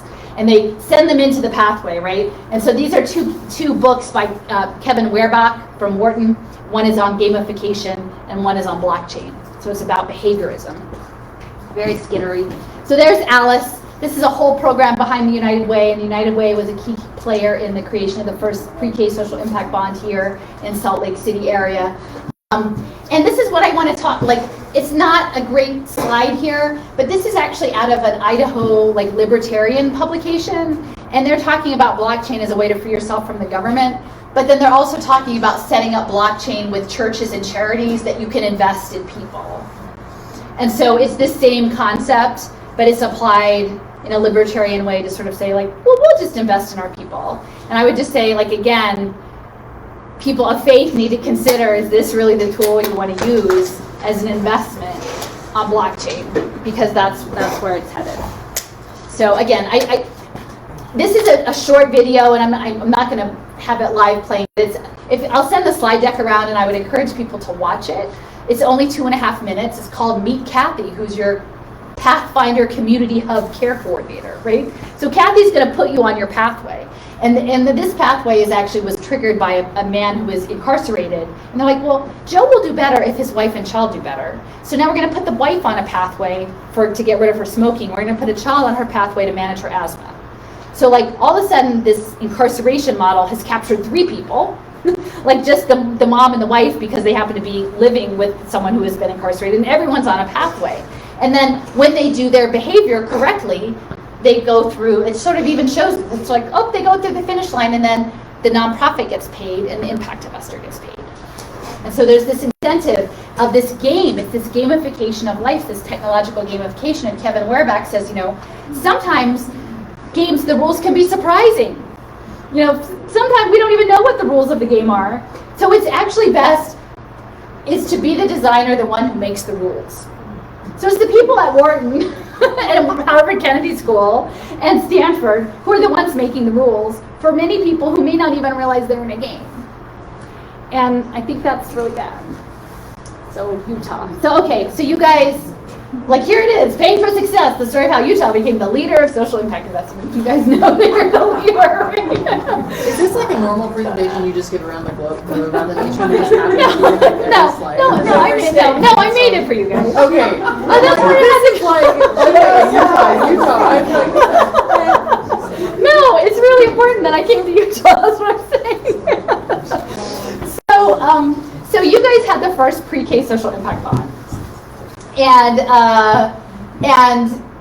so I went, this is me and a friend who's a teacher, and we, like, sometimes, again, like, divine providence puts things in your path. And so sometimes the Google, who knows why, you get these things. And there was a meeting at the Dirksen Senate Building, Washington, D.C., to celebrate the passage of the Social Impact Partnerships Pay for Results Act, which is a mouthful, but they call it CIPRA. So they have been trying for years to tell legislators about Pay for Success and to get seed money to start it, because it's still in the seed money phase. This thing has not gone full blown yet. They wanted the seed money. They finally got it passed. So it's like, I mean, this is a big room, and and this is where I realized, like, how it hit me how hard that it's all elected people, because the presenters were all Republican senators, and then the panelists pitching it were all Obama policy wonks. Okay, and then the room was full of like 200 nonprofits who were all going to get money off of this stuff. And so I felt like my friend and I were the only 2 normal people in the room who didn't have a stake in this game, like this champagne toast to the seed money. So this is us saying that children are not data, human capital, or impact investment opportunities. So I went and busted up their, like, quietly, their program a little bit. I'm like trying to hold my banner while they're like toasting with their chocolate strawberries. And actually, like, I went around because I had these little half-sheet flyers with stuff about surveillance play tables, so I'll talk about, but like, I was like, don't put kids on surveillance play tables, like my little half sheet, like from Word, you know, and I'm like, don't do it. And I go to the woman from Goldman Sachs, like, and I'm like, don't do it. Like, I'm trying to get, and like, I didn't hit Jim Sorensen, but Jim Sorensen gave their opening remarks at this thing, and he got out before I could get him a flyer. So I still am hoping to get Jim Sorensen a flyer of don't put kids on surveillance play tables. But that is sort of my personal experience with Utah. So Goldman Sachs, this is Ian Galloway again, and this is at another gathering about Ready Nation. And he's talking about Goldman Sachs, he's introducing the Goldman Sachs people. And he says, so, Christina Shapiro is a vice president at Goldman Sachs. You know, I've heard a lot that if you've seen one social impact bond, other people may have heard it too. So if you've seen one social impact bond, you've seen one social impact bond, right? That is true with one exception, and that is just about every social impact bond out there has Goldman Sachs' fingerprints all over it. They are by far the leaders in the space. They are creating this marketplace out of thin air, and I commend Christina and her colleagues for their hard work on that front. So pretty much Goldman Sachs is building the market for social impact bonds, okay? And you guys, this is at this conference of early childhood social impact investing. And you guys have a Goldman Sachs is here, like, and relocated a lot of people from New York, I think in maybe 8 years ago, downtown. And Gary Cohn, who was, I guess, the COO or the president of Goldman Sachs, he was on the board of something called Harlem Children's Zone. And I don't know if you've heard of it. It was like on Oprah, it's been on all of the things. And so so Harlem Children's Zone was the model for wraparound services and data provision and data analytics. And it was Harlem Children's Zone, Jeffrey Canada was the head of it, but his board chair was Stanley Druckenmiller, and Stanley Druckenmiller was George Soros' hedge fund manager, one of them. They shorted the British pound together for over $1 billion in one day. So these are people who would short the British pound, like a whole national currency, managing wraparound services for low-income families. So they spent 30 years in the Harlem Children's Zone with money from the Robin Hood Foundation, which is a hedge fund, like supported by Paul Tudor Jones. Tudor Investments is a Connecticut hedge fund, big hedge fund. Robin Hood poured money in. They made a book of equations about how to manage the poor and what the financial return would be. And then Gary Kahn. Robin Hood the app? No, this is the Robin Hood Foundation. Okay. So the Robin Hood Foundation created this book. And so at the time, Goldman Sachs had been involved in social impact bonds at Rikers Island, which was juvenile incarceration. ROCA in Massachusetts, which I think was also juvenile incarceration. A pre-K social impact bond in Chicago, and then the Granite School District one, which is the one here. Okay, so Goldman Sachs is involved in all of this, but he's part of, like, you know, connected to Jared Kushner and Office of American Innovation and all of these sorts of things. So this is the context for what is going on with Goldman Sachs. So this is the backstory of all the equations is Harlem Children's Zone. I think that there's a lot of connections, and I don't understand it all, about industrial banking. So there are about 4 to 6 states in the country that have provisions for industrial banks, which are banks that don't lend to people, they just lend to other entities, like among businesses. And these, Utah is one of them, and it says that, let's see, and Goldman Sachs is an industrial loan company, so it was established here in 2004. So Goldman Sachs is acting as an industrial banking company. And it says here about these industrial loan companies, currently only 7 states have the legislation allowing this. And most of them have been chartered by the Utah Department of Financial Institutions. So these industrial banks, there's not that many. You guys have the most. Goldman Sachs is one. So there's something going on with the industrial banks. There's probably some provisions in there for how those financial innovative, things, some rules. There's probably some loopholes in this industrial banking that's going to let this proceed. So this is the pay for success. This is talking about, this is Stanford Social Innovation Review, just to hit it again. They often want collective impact with United Way, and they work with Strive Together, which is this global, it's national collective. Over 70 communities have Strive Together programs out of Cincinnati, and they frame all of this, the pre-K stuff, as collective impact. Connie Ballmer, Steve Ballmer's wife, former Microsoft, is on the board of Stripe together. And Ballmer is working, they pledged $60 million to Strive, and they are building the data dashboards to track the kids on the dashboards. So they're doing the data analytics. So they're both giving the money to create the market and collective impact, and they're building the data dashboards. Ballmer Group is also part of Blue Meridian Partners with Druckenmiller, and they're doing early childhood investing.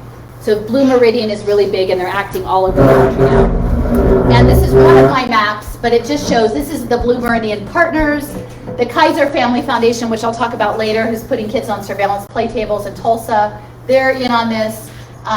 Here's Stanley Druckenmiller that I said was working with Soros, former Soros fund manager. And then here's Ballmer, Connie, and Steve. So it's interesting, Suzanne DelBene, who is a congresswoman out of Washington State, is the head of the Internet of Things Caucus, and she's former Microsoft too. So, there's these connections to Strive and KnowledgeWorks, but it's all going around investing in children, shorting children.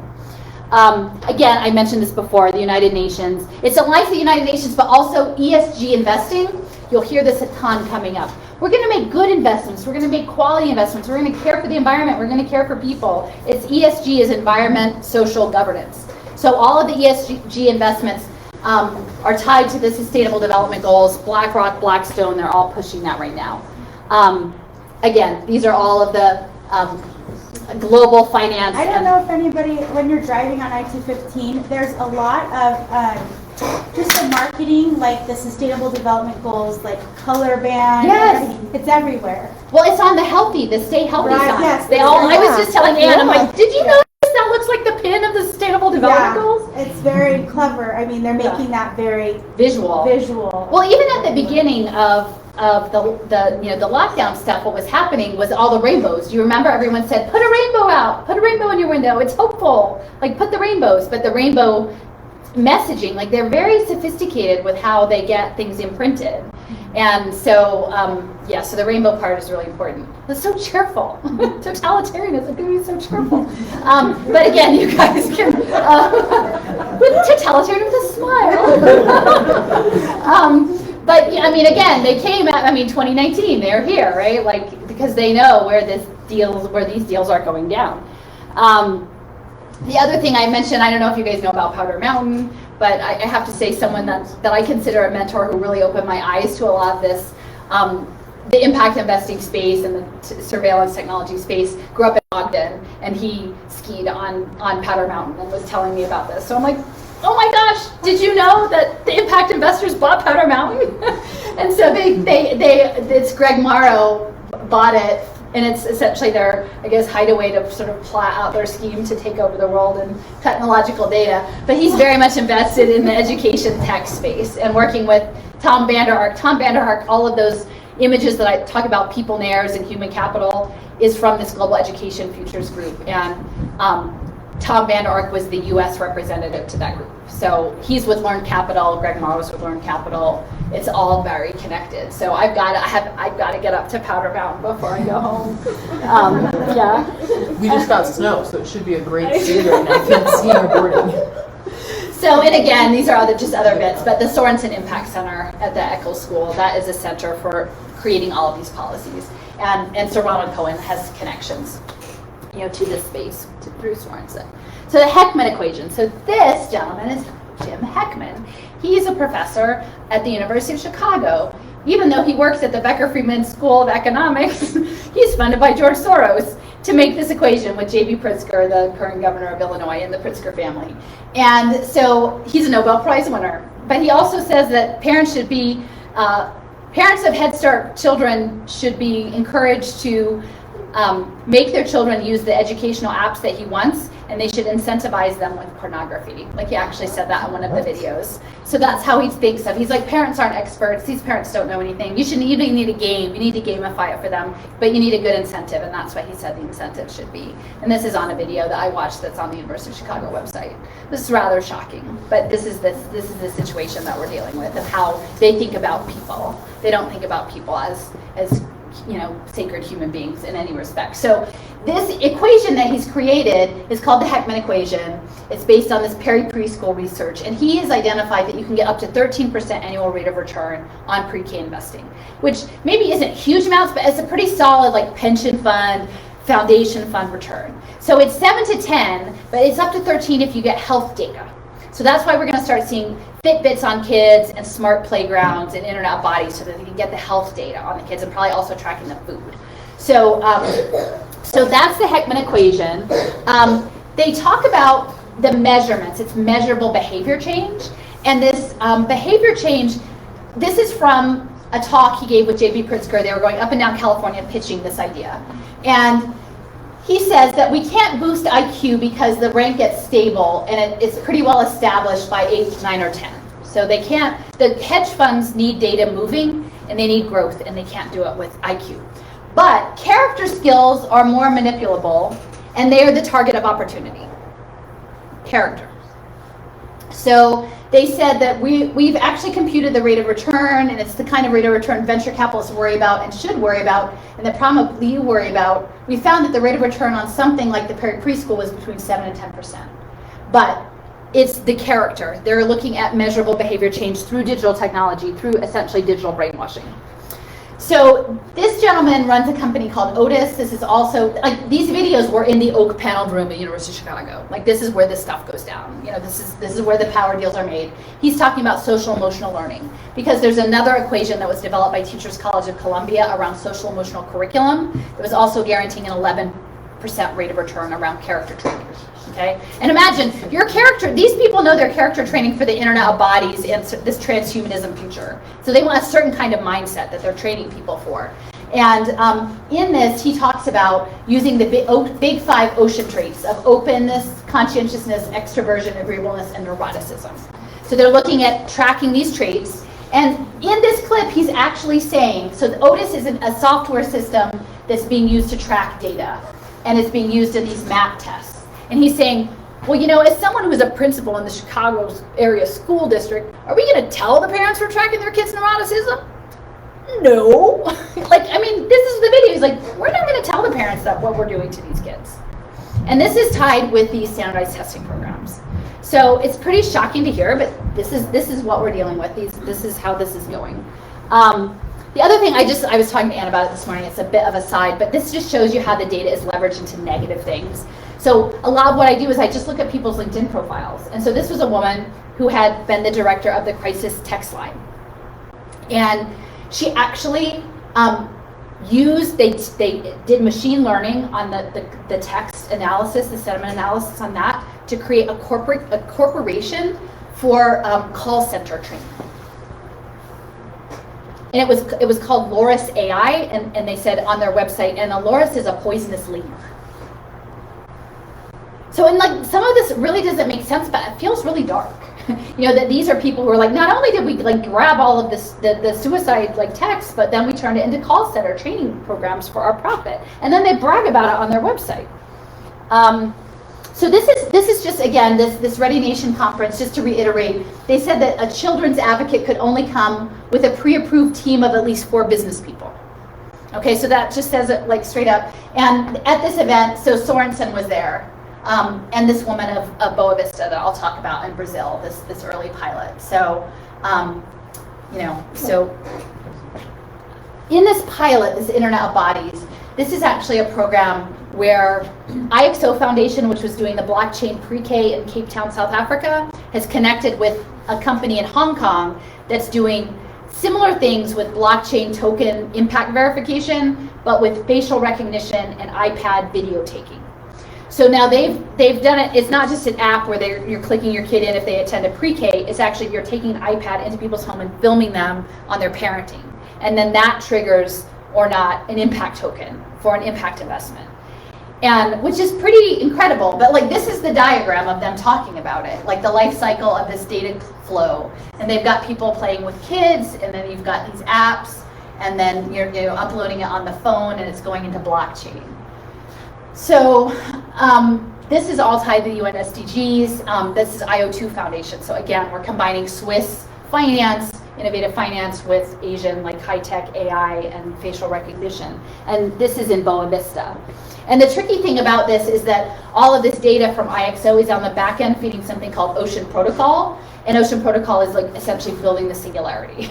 So they're like mining, it literally is a mining project. Like, let me come to your house and video you and then use that data to build like AI. So IXO is working with UBS on smart impact bonds, and these smart impact bonds are being advanced by the World Bank. So I mean, people should also know there's vaccine impact bonds, there's pandemic impact bonds. Like, people are not understanding the ways in which these systems, even public health systems, are being weaponized into global financial products. But you know, this is all, like, it's happening as small pilot, but like the UN is involved in that program. So if they can successfully implement it, and my understanding is this is a very rural area of Brazil that doesn't even have good access.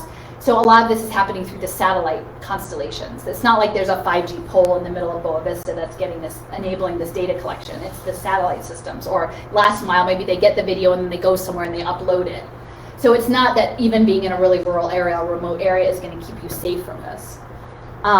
This is another bit, Lena.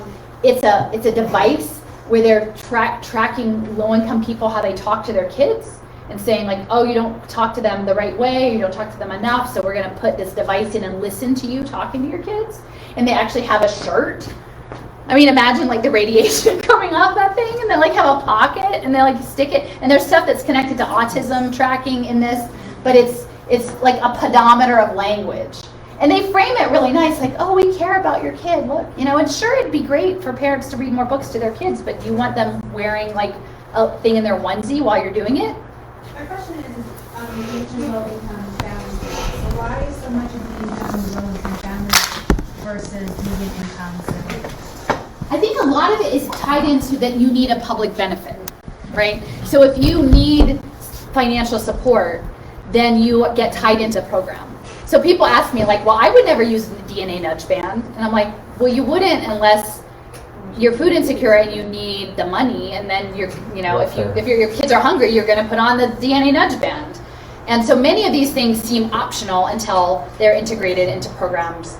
But my sense is that as we understand the economic dispossession that is rolling out globally in relation to people losing their businesses or not being able to work normally, that will be a much more widespread phenomenon. And my concern is that around UBI, everyone is talking about UBI now, but that universal basic income, yeah, that you will get, oh, we'll give you $1,000 a month for indefinite, whatever. It will not be with no strings attached. I mean, ultimately, like maybe the first year is no strings attached, but ultimately my understanding, my sense is it will have to be on blockchain. It will be being driven by these things. So does that, did College cover this?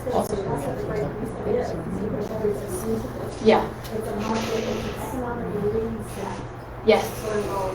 It's essentially to disconnect people from their economic independence, I think. I mean, in that way, for me, like, understanding in the historic context of what happened to indigenous people, like they were removed off their land, like they were made so that they were like dependent on the government, and then the promises that were made about providing food were not delivered on, right? So they were pulled out and set aside and their culture was taken. So like understanding in that context, like that for me really helps, is to think like it's not like this is the first time this has happened, but now I think that the potential is that it's happening on this massive scale. Well, this is in some forms a recolonization of those who are the most vulnerable, right? Yes. Those who are in the most desperate situations in these low SES communities. Yeah. And this is another way of those empowered with privilege and money and capital to be able to take advantage of those who need these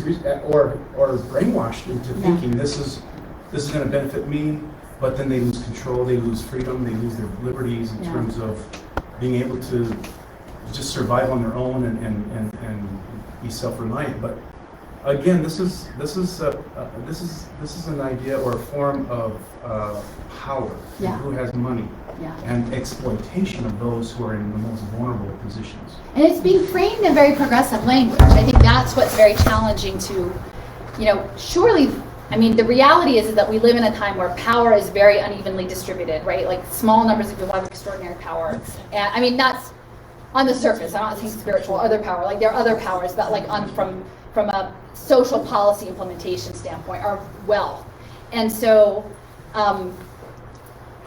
there's great need, and then these solutions slide in to address ostensibly the need, but which further harm the communities and make, I mean, especially like once it's really, I've been sitting with this nanotech, biotech element like for the last couple months. And I used to think surveillance play tables and these other things were terrible. And then I'm just thinking, like, what does it mean to have nanorobotics in your body? You know, like there's even another level that I don't want to know what happens, in a few months from now, like if there's some new revelation that happens.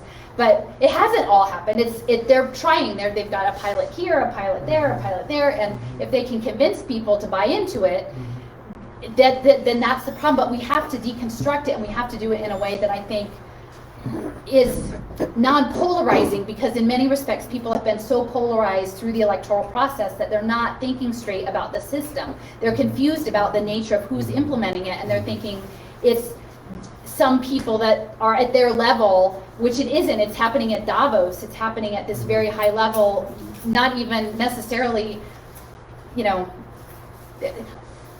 people are being divided in ways that enable this to happen and enable it to make very hard having conversations about what this really means, because as someone who leans more left, there are very few people on the left who understand, who are willing to open their mind to what this actually is.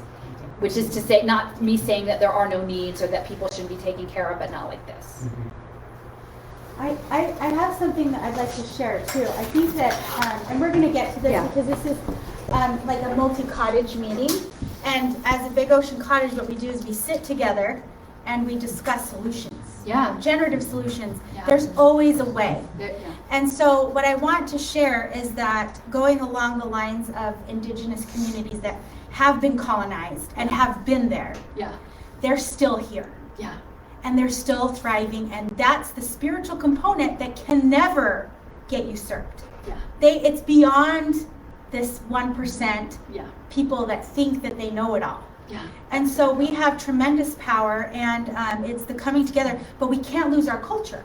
Yeah. Because that's the survival component. And look what we're all forced to do. We can't see each other's faces anymore. We're isolated. It's like they're stripping us of our human culture in a way. So I think part of the solution is to hold on to our humanity, to be grounded, right? To meet with people, to have conversations, to embrace, to cry, to keep our emotions and our connections together. But we have to learn from the indigenous communities that have been there before, because they're the ones surviving, that have made it through all of the genocides. And so these are our leaders that we need to look to. And it's the meek and the humble that shall inherit the earth, lest us not forget. And so these are the leaders. And so I just wanted to throw that out there because I do want us to have a time where we discuss. Yeah, and that's no very problem, powerful. but And like I feel in a weird position of doing this stuff, because I feel like in many respects it would be better to come from those communities at this point. And that hasn't, I mean, I don't know, it may be happening. It will come. But in the meantime, what I can do is tell other people what this is, right? So that we can, I can tell Unitarians to check their endowment investments, that they're not investing ostensibly in ESG impact markets that are putting kids on play tables. Like I can do that work. But it is this collective work, and I think looking to indigenous people and of Turtle Island, but also like the India movement, right? Like those are the people who are humbly in their faith standing up against great, tremendous global power, which is very inspirational. Can I just say one thing? And it's going along with what you guys are saying. I personally am very concerned about the legalization of mass surveillance, because it's going to take the agency, the most important thing that we have. But as Big Ocean women, we also believe in faith.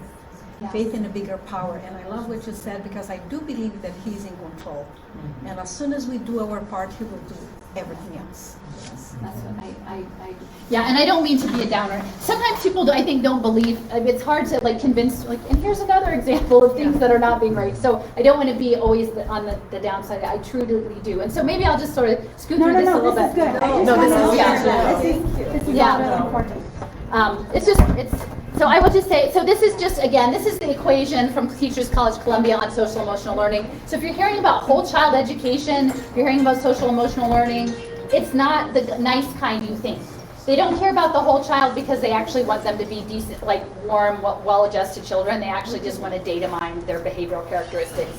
And so look how this is going to happen. This is this Moxie thing. Someone shared this with me. Like, you know, they want the kid to play with a robot. Do you think it's because that's a good quality experience? No, it's because that's a data collection device. And increasingly that's going to be structured play. And the thing that I found really hard, like in Philadelphia, I think it was called Playworks. Is it Playworks?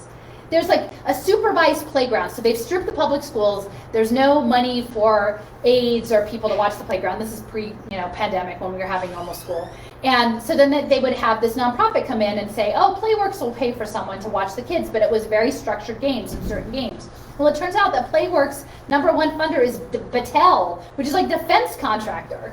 So like clearly there's like a certain initiative, like if like your play is now under a rubric. What is quality play? Let's have a rubric and have someone check it off. We'll have this nonprofit provider. It's all based in these public-private partnerships.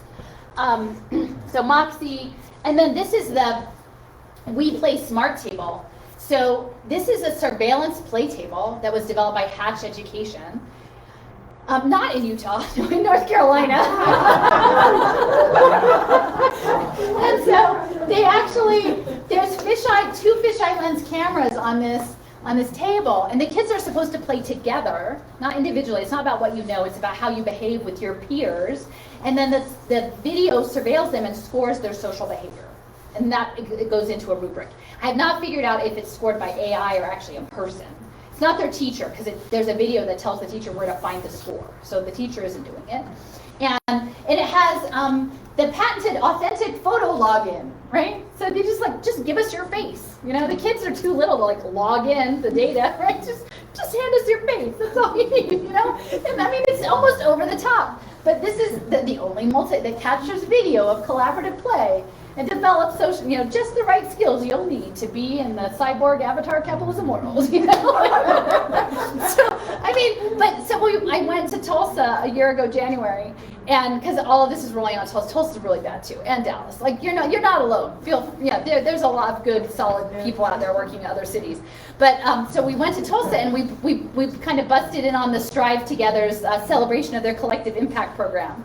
So my friend Julianne, we took our little banner, we laid it on the floor, we're like, come to our talk tomorrow, And it turns out like George Kaiser is a major player on the Schustermans in Tulsa, and the George Kaiser Foundation, the head of it, his name is Ken Levitt, and who used to be an advisor to George Tenet of the CIA. So like when I say surveillance play tables, I'm really pretty serious about this. So, we're at the Strive Together thing with our like Facebook Live. Like, I mean, we were being super disruptive, but it was at a public campus, so we could be there. We're like, just come. Like, do you know about social impact bonds? Do you know about the play tables? Do you know about Ampli? And the woman's like, of course, like I have a master's in education. And then later, like I got confirmation that they're using these surveillance play tables in North Tulsa, which is the part of Black Wall Street. It was the 100th year after the race massacre in Tulsa, and they're putting Head Start kids on surveillance play tables. So this history matters. It's really very connected. So that image that you had right before this one, that slide there. So in my field, I saw this image in a magazine I get from some of the work I do in my research, and there was an image in a magazine in my field that had sort of the same sort of, and it alarmed me. It was very concerning because you saw these robots playing with children as their new form of social interaction, socialization, interpersonal skill building, right? And here we are as psychologists trying to get them back to archaic epistemologies or ancient epistemologies of the way we used to play and interact and have interpersonal interactions with people. But now this new age of technology is taking them away from human touch and human connection. And interestingly, just today, we had interviews of school psychologist students who will be teaching this stuff. And interestingly, we had the interview process through Zoom. Right? And so it's becoming, even though we claim and preach that we want to get back to psychological health in terms of interpersonal interactions, we actually are causing more of that problem by taking on these sort of new age technological interventions that we think will work and help. they don't. I think a lot of it's about business. I mean, and a lot of it's military. Like, people are not understanding this is military technology, right? That the internet is military technology. Like, it might be really fun and exciting. You might be able to do a lot of good things with it, but it's military.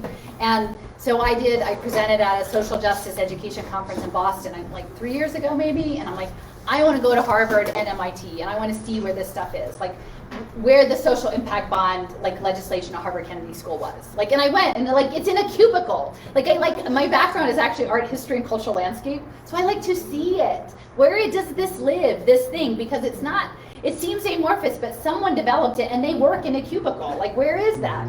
And so and it's amazing, because it's a lot easier to get around Harvard and MIT than Penn, because, Penn's like all locked down. But at MIT, I went to the MIT Media Lab, which is the center for so much of this. Like, and they have whole social machine divisions, like their thing. They want us to work with social machines. And I agree with you. Like, we have to figure it out, but I think they're so good at psychological management of populations. Like, there's such a, like, as much as media being used to influence how people see the world has been able to happen, since, film and print media and everything. Like, now they have all the data analytics, so they can like finesse you exactly. Like, you get this message, and the mechanics of it are so sophisticated, and people just, it's hard. They always talk about post-trust. Like, what do you even trust? Is reality? Like, we have these digitally mediated things, what is it? So yeah. So this is about, like, the smart playground. Again, the Heckman equation needs the extra 3% is the health data. They need the health data. This is actually connected to literacy. You're supposed to, like, scan your phone and, like, read a story to the kid on your phone while they're on the playground. It's something really weird. These are slippers. They have those in Utah. As I've been going. Oh yeah? There's multiple of them starting to pop around in Utah County as well as Salt Lake County. These are slippers from a Montessori program called Wildflower Montessori School. It's in the Boston area. It's a franchise. They put Internet of Things sensors in the felt slippers in the kids' shoes. And this MIT dad was with this school, but then they said, we care so much about their well-being that we want to track their social behaviors. So they would have, like, maps of the kids, like, who did they spend their time with? Were they in the block corner too much? Like, how many times did they talk to the teacher? And they would, like, follow the feet, and they put sensors in the classrooms. But and this is where people aren't understanding that it goes beyond the screens, that it really is getting into wearable technology. Because the next set, they will be like, oh, project-based learning is so great. Here, put on this smart shirt and put some, like, smart shoes on. Like, let's see how you do that project. Let's put on the VR headset and get your biometrics out of that space. So this is elements, and then, like, now Bezos, has stepped down, and he's going to, guess what, give low-income families Montessori pre-K. So we'll see. I wrote a blog post about that, and it's pretty scary. It's called Montessori Inc. on Wrenching the Gears, if you want to look it up. It's got a lot of traction the last couple days. So again, military technology. This XAPI system that uploads your skills to a learning locker, this is coming on something called XAPI that allows it to be tracked over Internet of Things devices. And again, this is a military program, and they say learning happens everywhere, we can track it. And that's what I want to reinforce to people who are doing homeschooling and unschooling in this model, is if what they come up with is a digital wallet with a voucher, and say you have choice, but all of your community provisions are tied into impact investors, and you have to scan in when your kid goes to the climbing wall or goes to the library to get the impact data, that we can track it, learning happens everywhere, starts to get really scary.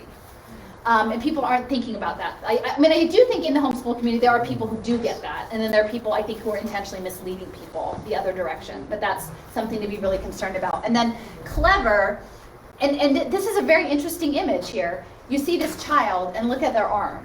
Like, they're already virtualizing this child.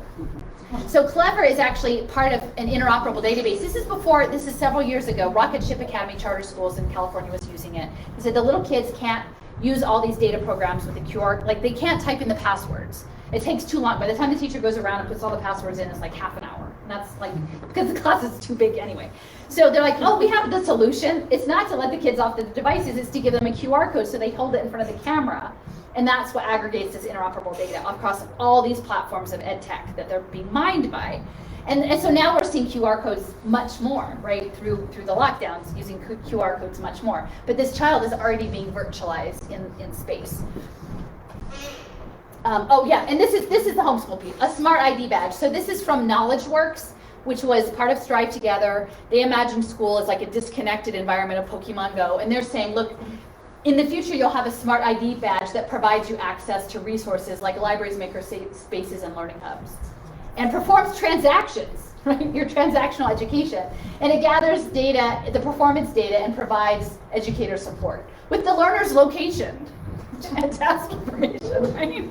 So that's not a little bit creepy, right? And the scary thing is like KnowledgeWorks is based in Cincinnati. There was input from the beginning from Procter & Gamble. My dad was a career Procter & Gamble guy. He sold Folgers coffee like his whole career. And so I feel like I'm also like trying to pay that back. And so they actually invented the Internet of Things. It was an oil of Olay product rep. It was like a lipstick was always out of stock, and so he developed this RFID kind of thing to track it better.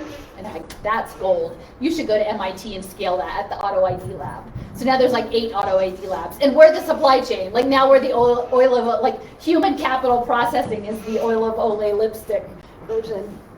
So this is what they imagine school looks like in the future. This is KnowledgeWorks. Does this look confusing? Can you imagine like being a single parent, like with no car, and like maybe you don't speak English as your first language, and navigating like this is school? Here, why don't you put together 30 different learning opportunities? Because most of it's going to be on a Chromebook. I mean, that's the reality. If you're getting a digital voucher, most of it's going to be on a Chromebook, and then my sense is the plan is that the Boys and Girls Clubs and the YMCAs are going to take the little kids. The high school kids will just be roaming around. They don't really want kids educated anyway, and they do just want the data tracing and the data analytics. So, if we don't want that, we should say so. This augmented reality world, the world of having a data overlay, that was sort of pioneered by the Pokemon Go model, and Niantic put that out, but now they're advancing this idea of augmented cities, an operating system for the world, a planet-scaled augmented reality platform. Well, it's important to know that Niantic, that was advancing this, their seed funding was from InQtel, which is the venture capital arm of the CIA. And this is Michael Crow, who's the founding board chair of InQtel, and he's at Arizona State. So these are the players that most people aren't knowing about. I mean, even if you know about Bill Gates and some of these other folks, Klaus Schwab, most people are not keeping an eye on Michael Crow, and they should, because he's a very worrisome individual. This is again Strive Together. They're transforming systems. This is the Promise Partnership of Salt Lake. So a lot of this is also going to come through this community school model. They're framing this is the wraparound services. Come to the school, we're going to take care of you. And again, I'm not saying that there aren't needs, but what I'm saying is because Obama gutted FERPA, if you provide medicalized or emotional or therapeutic services in school settings, those records are not protected by HIPAA, and they're essentially like free market for impact investors. So it's really dangerous, especially like if you don't need to have those services in a school, if you live in a community that has social welfare services outside the school, it's better that those things happen in a clinical setting if they're needed, because kids are going to be put in a bad situation. We're going to take a technology break. Okay. For just a minute. All right. So this is like their version of mixed reality that they're imagining as this sort of virtual reality goggles experience. And I have to say, I wrote an open letter to the incoming Secretary of Education, Miguel Cardona, because I have some concerns that he's coming out of Connecticut, which is the center of hedge funds, and he's a person who grew up in public housing and did very well. He was an assistant superintendent in the school district he grew up in, right? But I have concerns that this idea of community school wraparound services that will feed into impact investing markets, that he would be an ideal candidate to sell that to people, right? As someone who needed those services and then was able to achieve.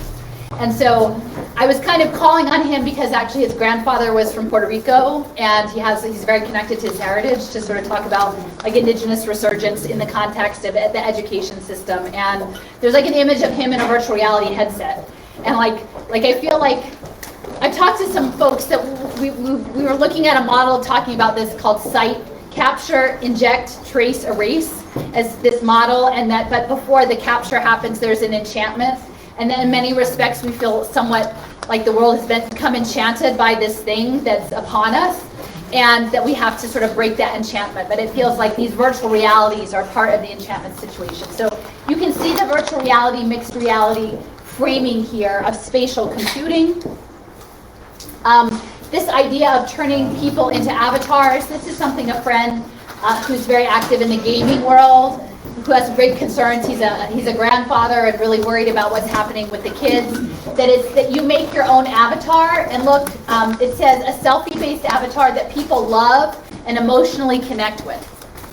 So you're supposed to emotionally connect with the avatar version of yourself, not your actual real self. And imagine how this would feed into like body image issues, or people who aren't comfortable with their body or their own humanity. Like this avatar thing is really worrisome. And then, but they're training children for this in things like Class Dojo, which are already these behavioral token economies in classroom behavior management systems, where the kids get assigned an avatar and they earn good behavior points. And then they can spend those good behavior points on things for their avatars.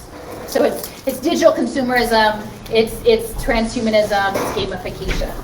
So Fortnite, really quickly. Oh, yeah. This makes me think of Fortnite. So do you know anything about that? Yeah, so it's interesting. I didn't, that was a good point. I should probably, so it's hard to figure out which slides to put in. So in 2016, the Democratic National Committee was in Philadelphia, and Atlantic Magazine hosted a week of panel discussions and things that were open to the public. They rented a sports bar near downtown, and my friend said, here's one on education, the future of education and the creative economy.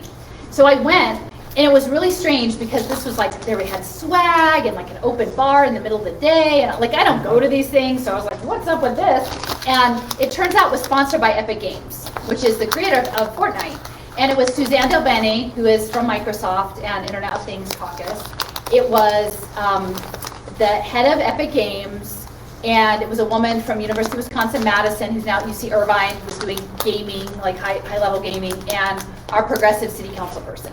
And essentially, this guy Megan, I think his name is, essentially the whole program was, we need kids to code our video games. We need kids to code our video games. And I was like, well, that's kind of limiting. Like, why should we set our kids up to code your video games? And then it took me about a year of understanding what was going on. Was what they really meant was they need kids to build the virtual world. And so if we understand that education, like compulsory education, has been always intended to feed children into industry, right? Like they were meant to move the kids off the farm and into the factories. They were to move the kids out of the factories into the service sector, and move the service sector into, the next thing that they're supposed to do, the next generations, are to build the virtual world through gaming, like the video gaming industry. And I kind of talk about it like capitalism. Like capitalism has to keep growing or it'll implode. Like that's the model of it has to grow. If you've got finite resources in a real physical world, you've got to go into the virtual world to keep growing.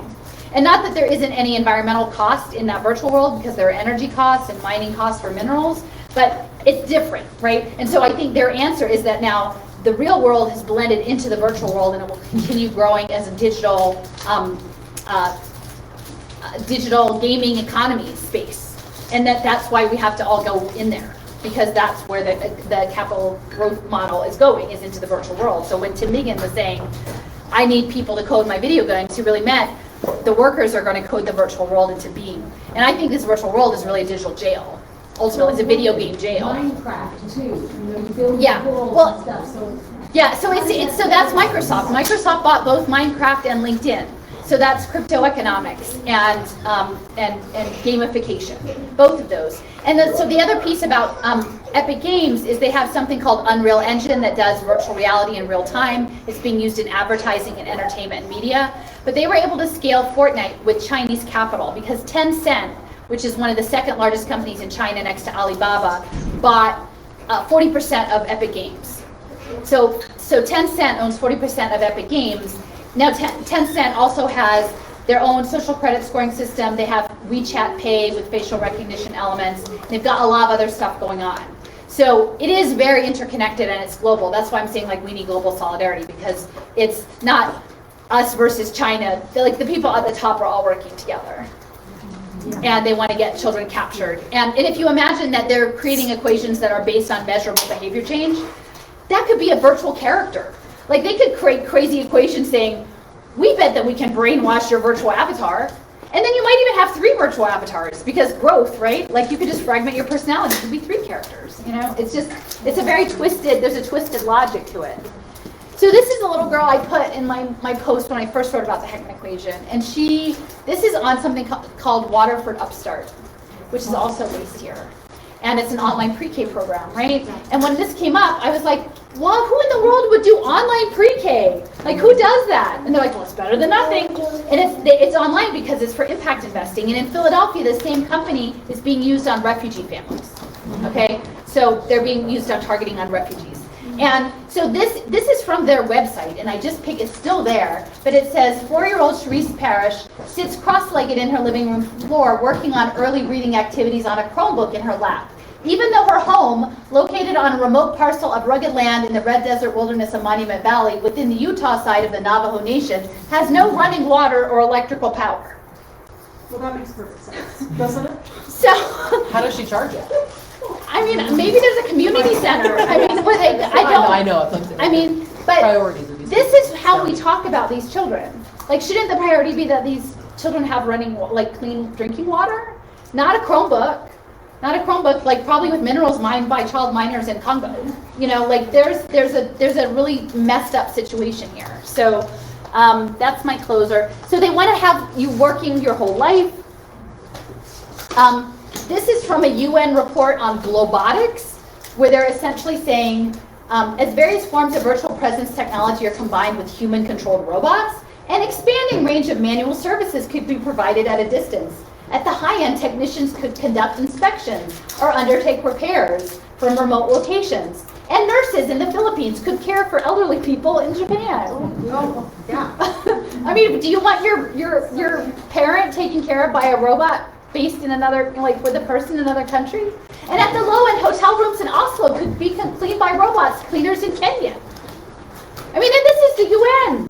Why? Or lawns in Texas could be maintained by robots by Mexican gardeners. It's the same reasoning that took the mother that says you're only worthwhile as a worker, takes the mother out of the home instead of the mom. Well, I want to stay with my kids. Right. I'm doing something. Well, we can create 3 jobs. We can create, by taking you out, you're feeding the machine, and then we can create 3 jobs to take care of your child.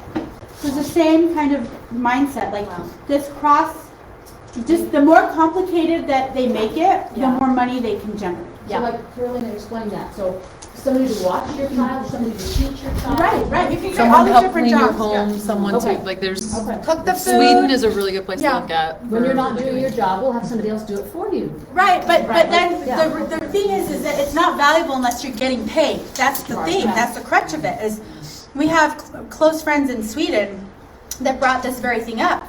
It was a mother that's like, wait a second, I found myself going and working this job that I hated, missing my child, but it was only valuable because I was going out and making the money. Right. And somebody else was making the money watching my child, but I could do a much better job, and my child wanted me and I wanted my child. And it's just this simple, beautiful organic system, right? Instead of this complex machine that has to feed itself. And it's just this hungry beast. And the more complicated it is, like the more food it can consume, you know? But it's just killing us. It's killing us. It's running us all ragged. Spiritually, Totally is. So this is part, like, education is being globally redesigned for this. This is the OECD, Organization for Economic Cooperation and Development. Here's like the Heckman equation and social emotional learning are up here. Global education futures and the people layers are down here. This is big picture learning. Keep an eye on that. If that comes out here, that started in Rhode Island. That's work-based learning. It comes over here to this impact management project, and everyone always says, who are the they? When you say they are doing this, who is the they? Well, the impact management project is impact investing for the top 2,000 asset holders in the world. And they're all putting their money into ESG-aligned UN Sustainable Development Goal and impact investments that run on data that will turn us all into prisoners. And the world, like they will put a sensor on every tree to say it's green. And so that's the impact management project is feeding this. And these social impact measurement things that are coming out of the electrical engineers. So all of this is based on like remaking it globally. That's why this pandemic is so crucial, that it's not happening in any one or small group of countries. It's a global reset. this is what this job workforce training looks like. It's like, hey, we need kids to work in Amazon warehouses, right? And we're not going to teach you about the machine or how the machine works, because we're going to, when you have your blockchain credential, the AI micro work platform is going to assign you little gig jobs to do. And we're only going to tell you with your thing, like push this button, right? Here, 20 times. They're not going to tell you how the machine works, because next week you're going to run a different part of the machine. They don't want you to actually know how to build your own machine or a different machine. They want you chained to their machine, and that's how the blockchain system is going to work. Most people are not understanding that these VR headsets are collecting information. It's a two-way situation. So in that thing with the virtual reality headset, this is from JCA Solutions. They're a defense contractor based in Orlando. They created a program. It's tied into competency-based education, where it's a check-a-box education. Did you master a skill or did you not master the skill? So that you can be sorted as human capital by the AI. And so that's all of that. Yeah.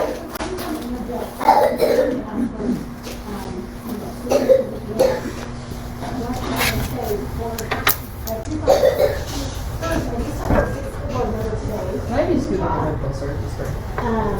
And she said they just had a vote today to put teachers and students on credential systems. So she texted me and said, is this what you've been talking about? Is this the blockchain?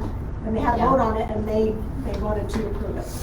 Where was this? So what Carolina is saying is every little thing is going to be checked. The system is going to become so complex in the public school system that every little minute thing, I mean, she sent me a slide, and it was, you know, this child get taught this little tiny thing, and the teacher has to integrate it into their, it's just, they're turning everybody into a data metric, and that's all teachers are going to be doing, and that's how the younger teachers will be trained, and they will know any different.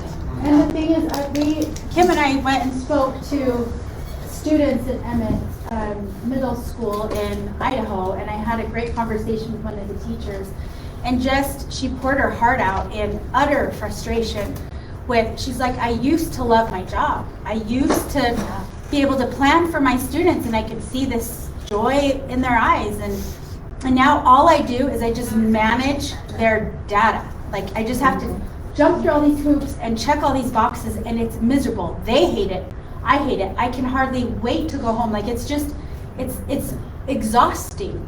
And so it's like, how much longer can people keep up with this? Mm-hmm. And then, well, the solution is AI, right? Yeah. So it's just like, yeah. We'll dehumanize everything. But they're capturing biometrics, eye focus, emotion, all of the stuff out of these and uploading them to learning lockers. And then there's the competency, right? The competency-based education for Utah and the skills badging. And they're badging teachers because all of the workers are also vertically integrated in the impact investment. So it's not just that they're betting on the children, but they're also betting on the professional trajectory of the workers. So they're going to be managing the social workers, they're going to be managing the nurses, they're going to be managing the teachers. Everything is integrated into the system as a movable commodity. So I imagine Sage was part of this, and Rise, is that what it became in Utah? Yeah. Testing, testing. Yeah. All part of this. Yeah, I mean, ultimately it's going to be even more intense metrics. Because like I came into this, and that's how I met Chical, like we were fighting the standardization and the end of year tests. And then what happened was that they shifted to educational technology and then was testing all the time. And then now it's even going to be more micro testing. And I think the shift is going to start to happen around wearable technology. That you'll actually have to demonstrate physical procedures and emotional procedures, which are really upsetting, and facial recognition in schools. So this is what they imagine school. This is the Global Education Futures Forum. Again, this got pulled off, Chical. It's no longer online, but it's the Wayback Machine still has it. And this is the map of the future of school. And I saw this about 3 years ago, and I was like, what? Like, and now actually a lot of it's, you've got biometrics, you have reputation investment, you have the person. There's no teacher. There's maybe a mentor. You have family learning. Oh, look, there's cooking, Ann. Like, you could do family learning in VR for your lifelong learning skills. Like, but everything is measured and part of the predictive profiling. Look how alone that person is. Yeah. Look how alone. Yeah. Really isolated. And they make more money the more isolated you are. And the person who set this all up, his name is Pavel Luksha. He's out of Skolkovo, which is sort of like the Silicon Valley of Russia. But again, it's global. Like Tom Vander Ark is the guy here in the US, or was. But he's a transhumanist. Like, he's a straight up, he says, this is a whole slide share about the neural web roadmap that we're going to blend in with the machine. And he's very much part of this World Skills Coalition and competency-based learning. So, like Canvas is all part of this too. I need it. Like I'm not as deeply into Canvas because it wasn't part of my child's schooling, but I know at the higher education level there are a lot of concerns around surveillance tracking of content and what that means. Like my child is at University of British Columbia, and like before they went, there was a whole student article about someone who had asked to pull the data metrics on their use of Canvas, and it was really intense, the amount of really granular data that was coming off of the system. They're using that now at UVU, and I don't know if they use it. They use them in the high school. It's almost everywhere. They're everywhere. So BYU uses a similar type of technology called Learning Suite, and it's kind of like Canvas, and it just tracks everything with the student. And I actually tell them not. I don't have any of my students on it. Yeah. I can't stand it. Hey, you're being recorded. That's fine. Okay, I'm like, all the students know they hate Learning Suite and Canvas. If you want to talk to anyone, you can talk to me personally, or let's have a conversation. Let's talk about your grade, your assignments, like whatever you need to talk about, and let's talk about it together. Well, especially given your field, right? Yeah, exactly. Exactly, and that's what I was just going to share with you earlier, and that is the most concerning thing for me is the psychological damage that it does to people in terms of what they think they need to make their lives better, right? To improve their well-being.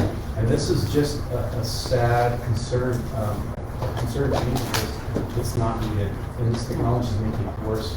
I think it's market shaping. Yeah. They're actually making the markets for their mental health. Depression, anxiety, and stress is prevalent among individuals that believe that sort of technology in this way is needed. And just over this last year with COVID, we've seen an increase of depression, suicidality, anxiety, stress, and domestic violence and so forth, based on the use of technology, right?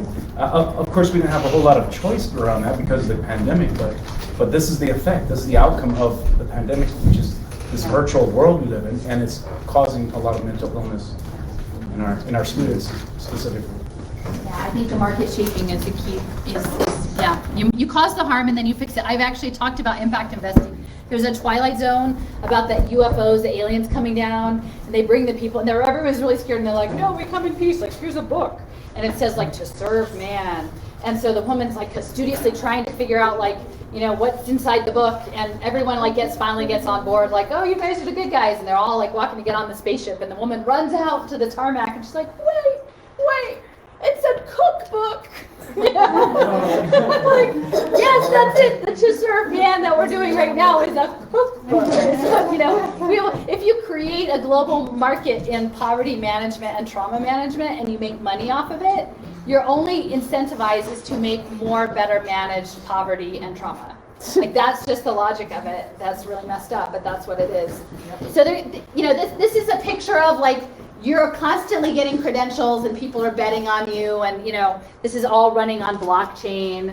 You know, this guy, you know, if it's not all out in the open, they're securitizing debt tied to income sharing agreements that are going to be pitched as the answer to student loan debt.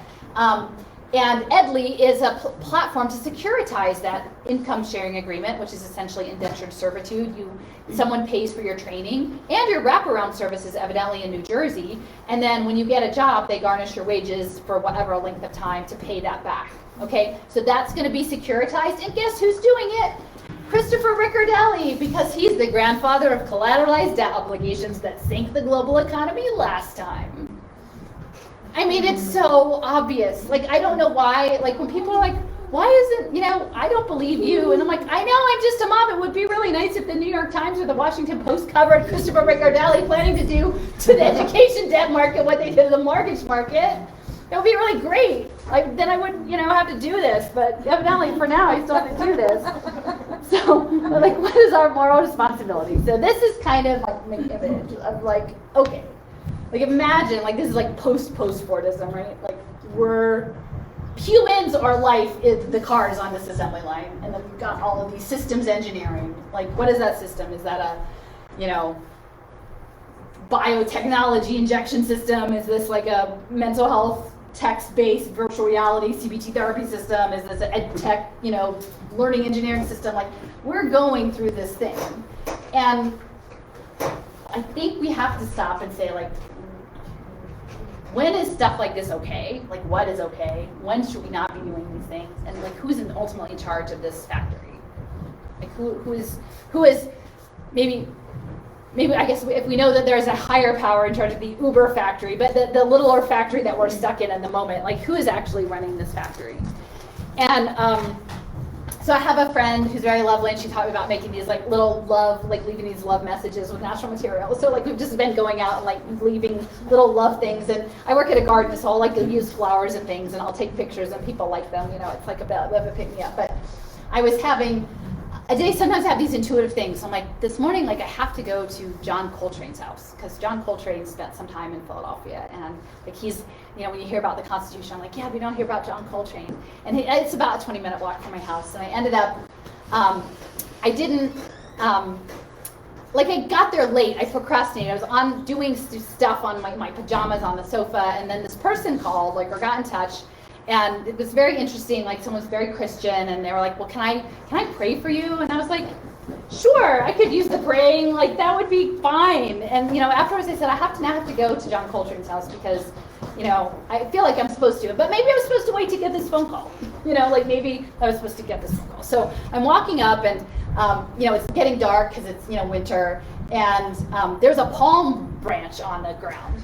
Like, I think it was like a palmetto, it wasn't like a full palm, but I'm like, well, that's kind of odd. I'm like, I think I'm supposed to take this palm branch to John Coltrane's house. You know, it just feels like, I don't know why I'm going there, but I guess there's something there. Like, it's a historic site they've been trying to renovate, and they can't get money because he's like a revolutionary musician, and no one wants to fund that. And so I'm taking this, I'm like, I'm sure this is like symbolic of something. I don't know exactly what. And so I'm like making my way, and it's hard to get to his house because cut off by all these train tracks and this power substation. And I picked the wrong road, and I'm going up, and there's this gentrifying area that's kind of like Silicon Slopes. That's all like techno, blue, you know, work hub, you know, kin center, like weird things. And it's dark, and I'm walking, and there's an old warehouse where there's like this inset of a walkway with this arched head, and it had been plastered, and it had this beautiful cutwork of this woman, this beautiful indigenous woman coming out of a butterfly. And she had these hands, and she's just like, it was lit from the top. And like, if I'd seen it in a day, I probably would not have even noticed it but it was lit. And I'm like, oh my gosh, like, hi, like I'm supposed to see. So like, I'm gonna sit here on this step and look up on my phone what Palm is. And Palm said it was like a victory of peace. It was a peace, but a triumph in peace. And I was like, oh. So then I go up to John Coltrane's house, and no one's there, and they have put in some new windows in the door, and they have these windows, and you put paper in so no one's peeking in. And so I go up to the door, and I brought my sage. I did a little love bomb. That one said love, and the O was broken glass, you know, because that's what was available. But in the door was this poster of a Love Supreme, and he was someone who actually overcame a very serious addiction, and then it had a very transformative spiritual experience, and so his later music was very much about his relationship to God. And so this was in the door, and it says, a Love Supreme, it is merciful, thank you God. One thought can produce millions of vibrations, and they all go back to God. Everything does, thank you God. Have no fear, believe, thank you God. The universe has many wonders, God is all. And so I was like, yeah, I guess that was the message. You know, that was the message. And it was coming from a revolutionary Black artist, you know, in Philadelphia who doesn't get this credit. And that's what led me there. So I think we go forth in love. I'm just going to say, you know, there's this predator energy that wants to turn life into this equation, right? And they're masquerading like they're charitable things. But I think if we have the courage to look at our situation and we know the history of it, that we can refuse that. We can revoke our consent to what that they have planned, and that we can create these alternatives to redeem ourselves and be good relatives. You know, and then we can be the be people. And I will just say, so if you haven't heard of this book, I would highly recommend it. It's perfect for y'all. Robin Wall Kimmerer is a professor of forestry at the SUNY system, and she's Citizen Potawatomi Nation. And like her book is total, like, indigenous maternal, like it's her mother journey as a mother, as an indigenous scientist, of someone who's like meshing. Her specialty is moss, so she like knows the tininess of the moss, And this is a very balm, you know, like in this moment where it's really hard, it's like having another like mom. She's really amazing. And then this is my last slide, but I will just say, so John Trudell again, like he's saying that we have the responsibility to use the intelligence given to us by the Creator to face the violence of the machine of tech. He called it technologic. Technological degeneration. And so we have this responsibility. Those of us who can see have this responsibility. So this is me. I have a friend who said, you know, it was cold the last week. He's in New York on Long Island. He said, I've been keeping this fire going the last few days, and I was really thinking about the embers, because when you bank a fire overnight, you put all the embers together so they keep that warmth. But if you want to kill the fire, you just spread it all out. And then what we're doing now is like we're spread out, but we need to bank the fire. We need to bank the fire. So you know, this is my thing. I don't do a pitch, but in this, like, I do this all because I can. I have had the privilege and fortune to be able to do this work. But I have a friend that I was in touch with. I spent some time on Cheyenne River Reservation this summer, and Chaz Jewett is a Lakota woman who's doing food sovereignty. She was in 20 years in the nonprofit sector and realized it was all wrong. And so she went home and she's trying to work on stuff. So, you know, if anyone knows of anyone like that, some people ask, and I just say, like, if anyone has an interest in supporting that type of work, that anyway, Chaz has a Venmo, so I think the mutual aid model and those who have, and supporting those, who are doing the work, because she's the one doing the legit work. So anyway, thank you so much.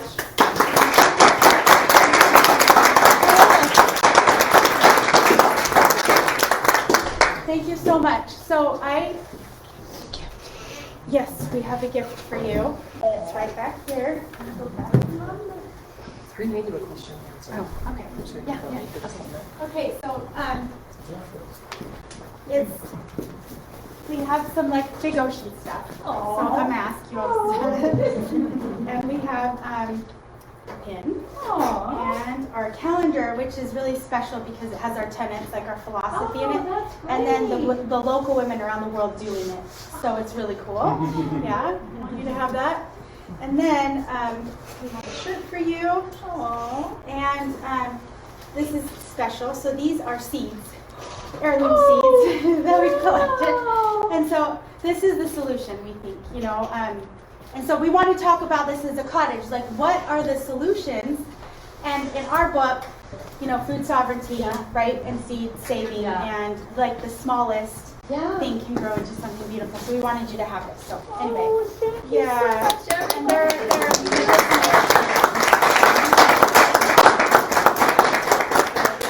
we love you very much, and we thank you for carrying a heavy load, And we do it together. I Right. mean, that's the thing. Like, I come because, like, people give me so much energy, to do this. And that's the thing, is like, ultimately, this isn't my, like, I'm trying to spread it around. Like, if we can all learn to tell this in the way that is meaningful to ourselves. Like, I have one way of telling it, it's not the only way of telling it, but if I can give people tools so that we can ripple this out, right? Yes. And that's the whatever they say, the millions, one thought can produce millions of vibrations, and they all go back to God. And so I think, like, I do believe that there's like powerful energetic systems. There's this natural cosmological, like, spiritual essence, electrical system, and they're trying to channel it into this like small boxy thing with their behaviorism and all this stuff, and it's not going to work. In the end, it is absolutely not going to work. My friend Cliff, who's really wonderful, and he says, it's all healed already. It's all been healed. It's at the end. We may have to walk a little bit through the zombie apocalypse, but it's done. Like, it's already been taken care of. We just have to have the fortitude to walk it, So. Right. So I think, I want to open it up because this is a cottage, and as part of a cottage, what we do is we hear the struggle, right, and we see the problem, and then we come together with our good vibrations and our hearts and our faith, and then we come up with generative solutions. So throwing that out there, and I don't know who's still with us online. Bless your heart. You still are. It's been a long day. They know I'm long form. But shoot out. I mean, if we are on Facebook Live still, please participate with us. But what are some things that we can do? I mean, this is a really big. Brenda and Linda, if you want to make a comment at this point, you're welcome to. I would like to make a comment. Sure. I remember one time you said that sometimes the solution is just to group people like-minded. Yeah. Like we're doing right now. Yeah. We believe that this is a problem. We believe that maybe isolated we cannot find solution. Right. But together we can brainstorm and at least do something. Right. Right. I think that that's the preliminary step that we're looking at. And I think that's why I personally believe our cottage model is so beautiful, or circle models, or just community models. Because what it does is it's gathering these embers, right? And it keeps that culture alive. And if you look at historically different groups that have been tried to be erased from off the face of the earth, it's been this preservation of language, okay? Preservation of culture, preservation of faith and family. Those things are bedrock things that no matter, you can have a big sophisticated in quotes, system, but if you have these very, very strong things in place, it's a solid foundation, and you can withstand some heavy, heavy storms. And so I think that one of the things that I'm just going to speak from my personal opinion of what solutions can be, but it's a preservation of language. Because when you can preserve language, you can preserve ideas, you can preserve your identity, right? And then our family ties. And I know without a shadow of a doubt, Big Ocean, we talk a lot about this, but there is nothing more powerful than that bond, that maternal, umbilical cord, that's spiritual. It's extremely hard to sever. I think almost next to impossible. So we can have faith in these organic systems that are so much more sophisticated than anything that can counterfeit, right? So we can have faith and trust in those things and not be shaken. But coming together, preserving language, preserving culture. But I think food sovereignty is a really, really big one. And then being able to stay out of debt and help others to stay out of the debt. And I feel like in our faith tradition, we've talked a lot about this. It's been it's been in our canon of scripture, almost like modern scripture, to do these things. And I think now we have the whole reason why. It's not just so we can, live comfortable lives and, no, it's because it's been it's very important. Yeah, let's get some people to comment. I was just going to make one comment, and I just want to say I was very, very touched, Allison, and moved by the last few slides you shared about, and maybe your friend, you talked about indigenous knowledge, right? And in my culture, we call indigenous knowledge coming from our kupuna, which is our ancestors. And so in our faith culture, we have also our ancestors, or our genealogy, that have passed on ancient knowledge, epistemologies for us to continue on and move forward. And all of you have pioneers, right? All of you have ancestors that have gone before us, that have already laid the foundation of knowledge of how to survive, how to have healthy relationships with our families and children. And so my concern is that we're losing that. We're losing the ancient ways of being in the world. And we learned it from our kupuna, our ancestors, or those who have come before us, our indigenous ways of knowing and learning from them. And so I'm concerned about maybe our kids losing that knowledge, but Carol's right. Maintaining our culture and our indigenous knowledge, our language, our ways that our grandparents, our kupuna, our all of our ancestors, what they taught us before all this technology happened, right? What are we doing to give back to them and give honor and respect to them? How do we keep the legacy moving forward of our ancestors? And so, talking about natives of this land and so forth, this is what we do to respect them and give honor back to them, is continue that knowledge that we learned from them, right? And our ancestors moving forward, their legacy.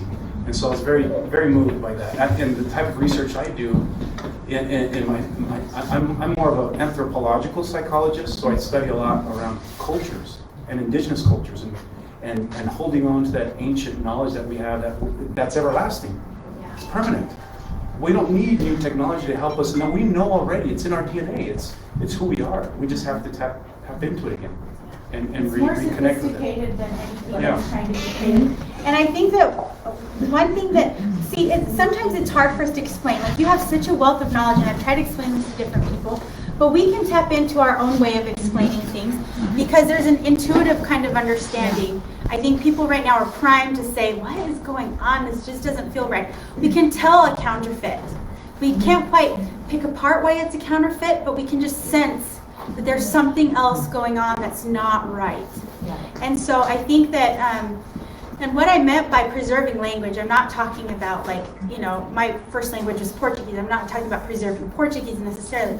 What I am talking about is preserving communication, like normal human to human communication is what I'm talking about. Yeah, does that get lost? Yeah, that's language, you know, and I think, for example, right now we're summing up, like even just through Facebook, let's take, for example, Facebook, where you're summing up everything through a little emoticon, right? Right. Boom. Oh, I'm happy, I'm mad, blah, blah, blah. We're losing this whole breadth of sensitivity of human dynamic energy and language where human hearts can connect and you can express your thoughts and ideas, because it's becoming so condensed into these quick little snapshot faces, you know? And so that's what I'm talking about. And I think that as parents, we need to be really vigilant about how much time our kids here. My daughter was on the iPad the whole time through this presentation. I'm saying, we need to monitor, but it's hard, okay? We all know it's hard, but here she is, she's all proud. But I got 7 Bitcoins. But somehow we can do it, but we can create a community, right? Where you know, for our family, I don't know how we've done it. Like I was just talking to Kavika, I'm like, honey, that's kind of an accomplishment. But we kept from like buying gaming, what do you call those systems? Yeah. For all my whole kids, you know, for all of it. And I'm like, that's kind of cool that we were able to hang on, right? Yeah. To that. But it's like if more people did that, and it's like, well, we just don't do that, you know? And then other people are like, oh, as a parent, we don't have to do it, like, right?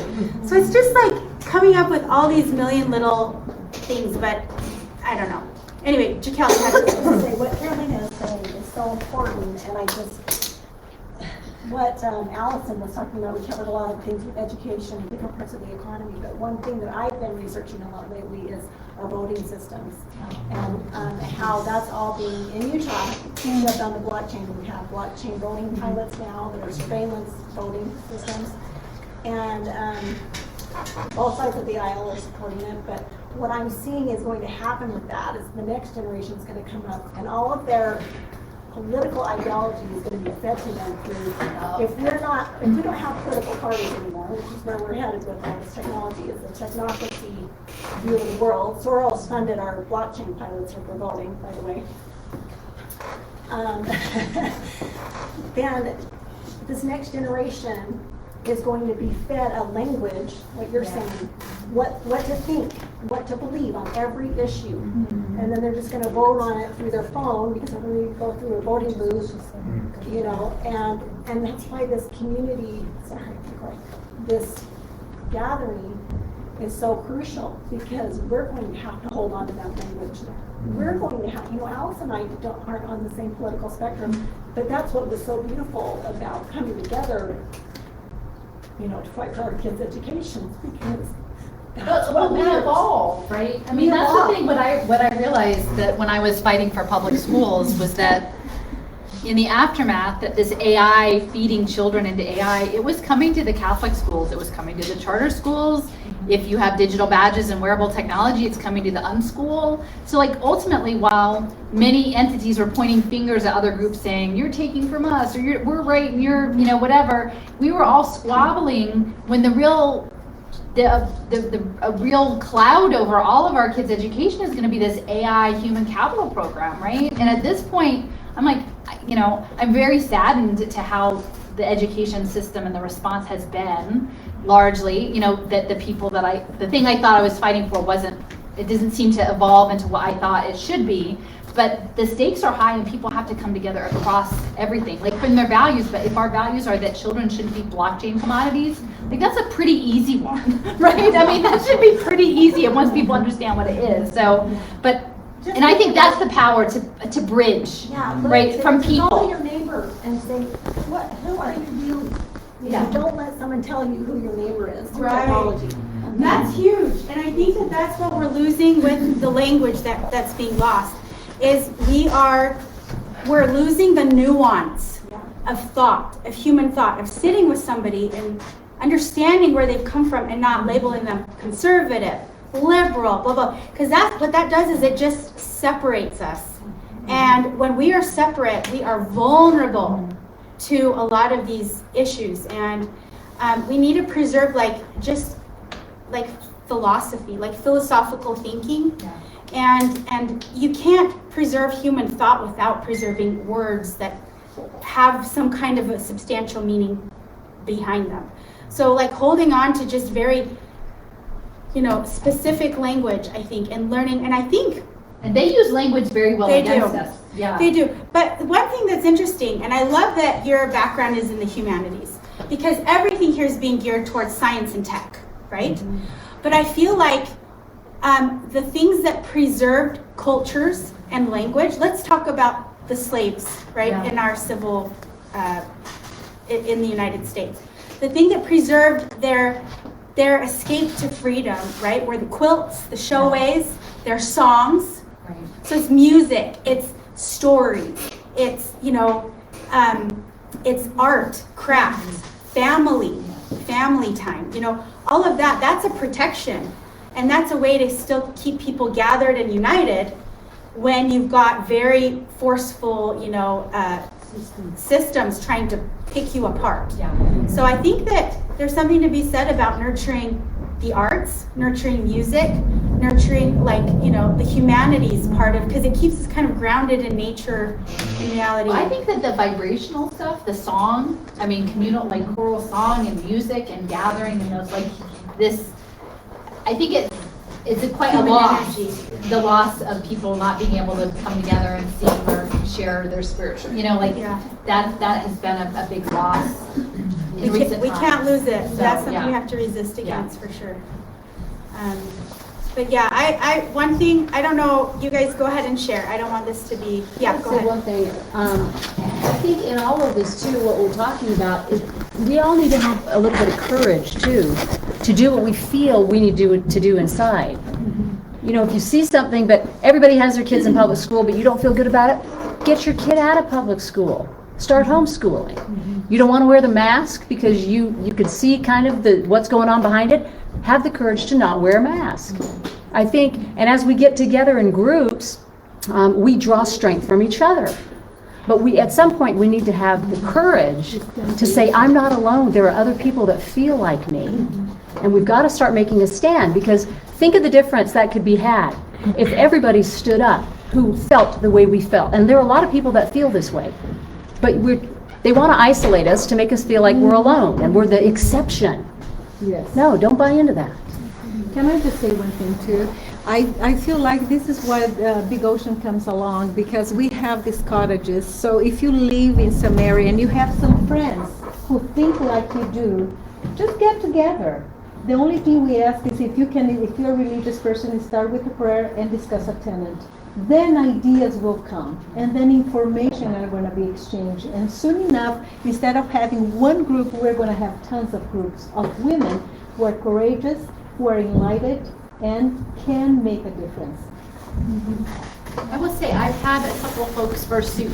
We just had my house is messy these days, and I don't, and I'm just and I can't host a big party, but I can make a pot of soup and order. There's a nice farm box challah. I get a nice challah, and I've had 10 or 15 people, and the people just want, I had people drive 2 hours from Baltimore to come have soup with me.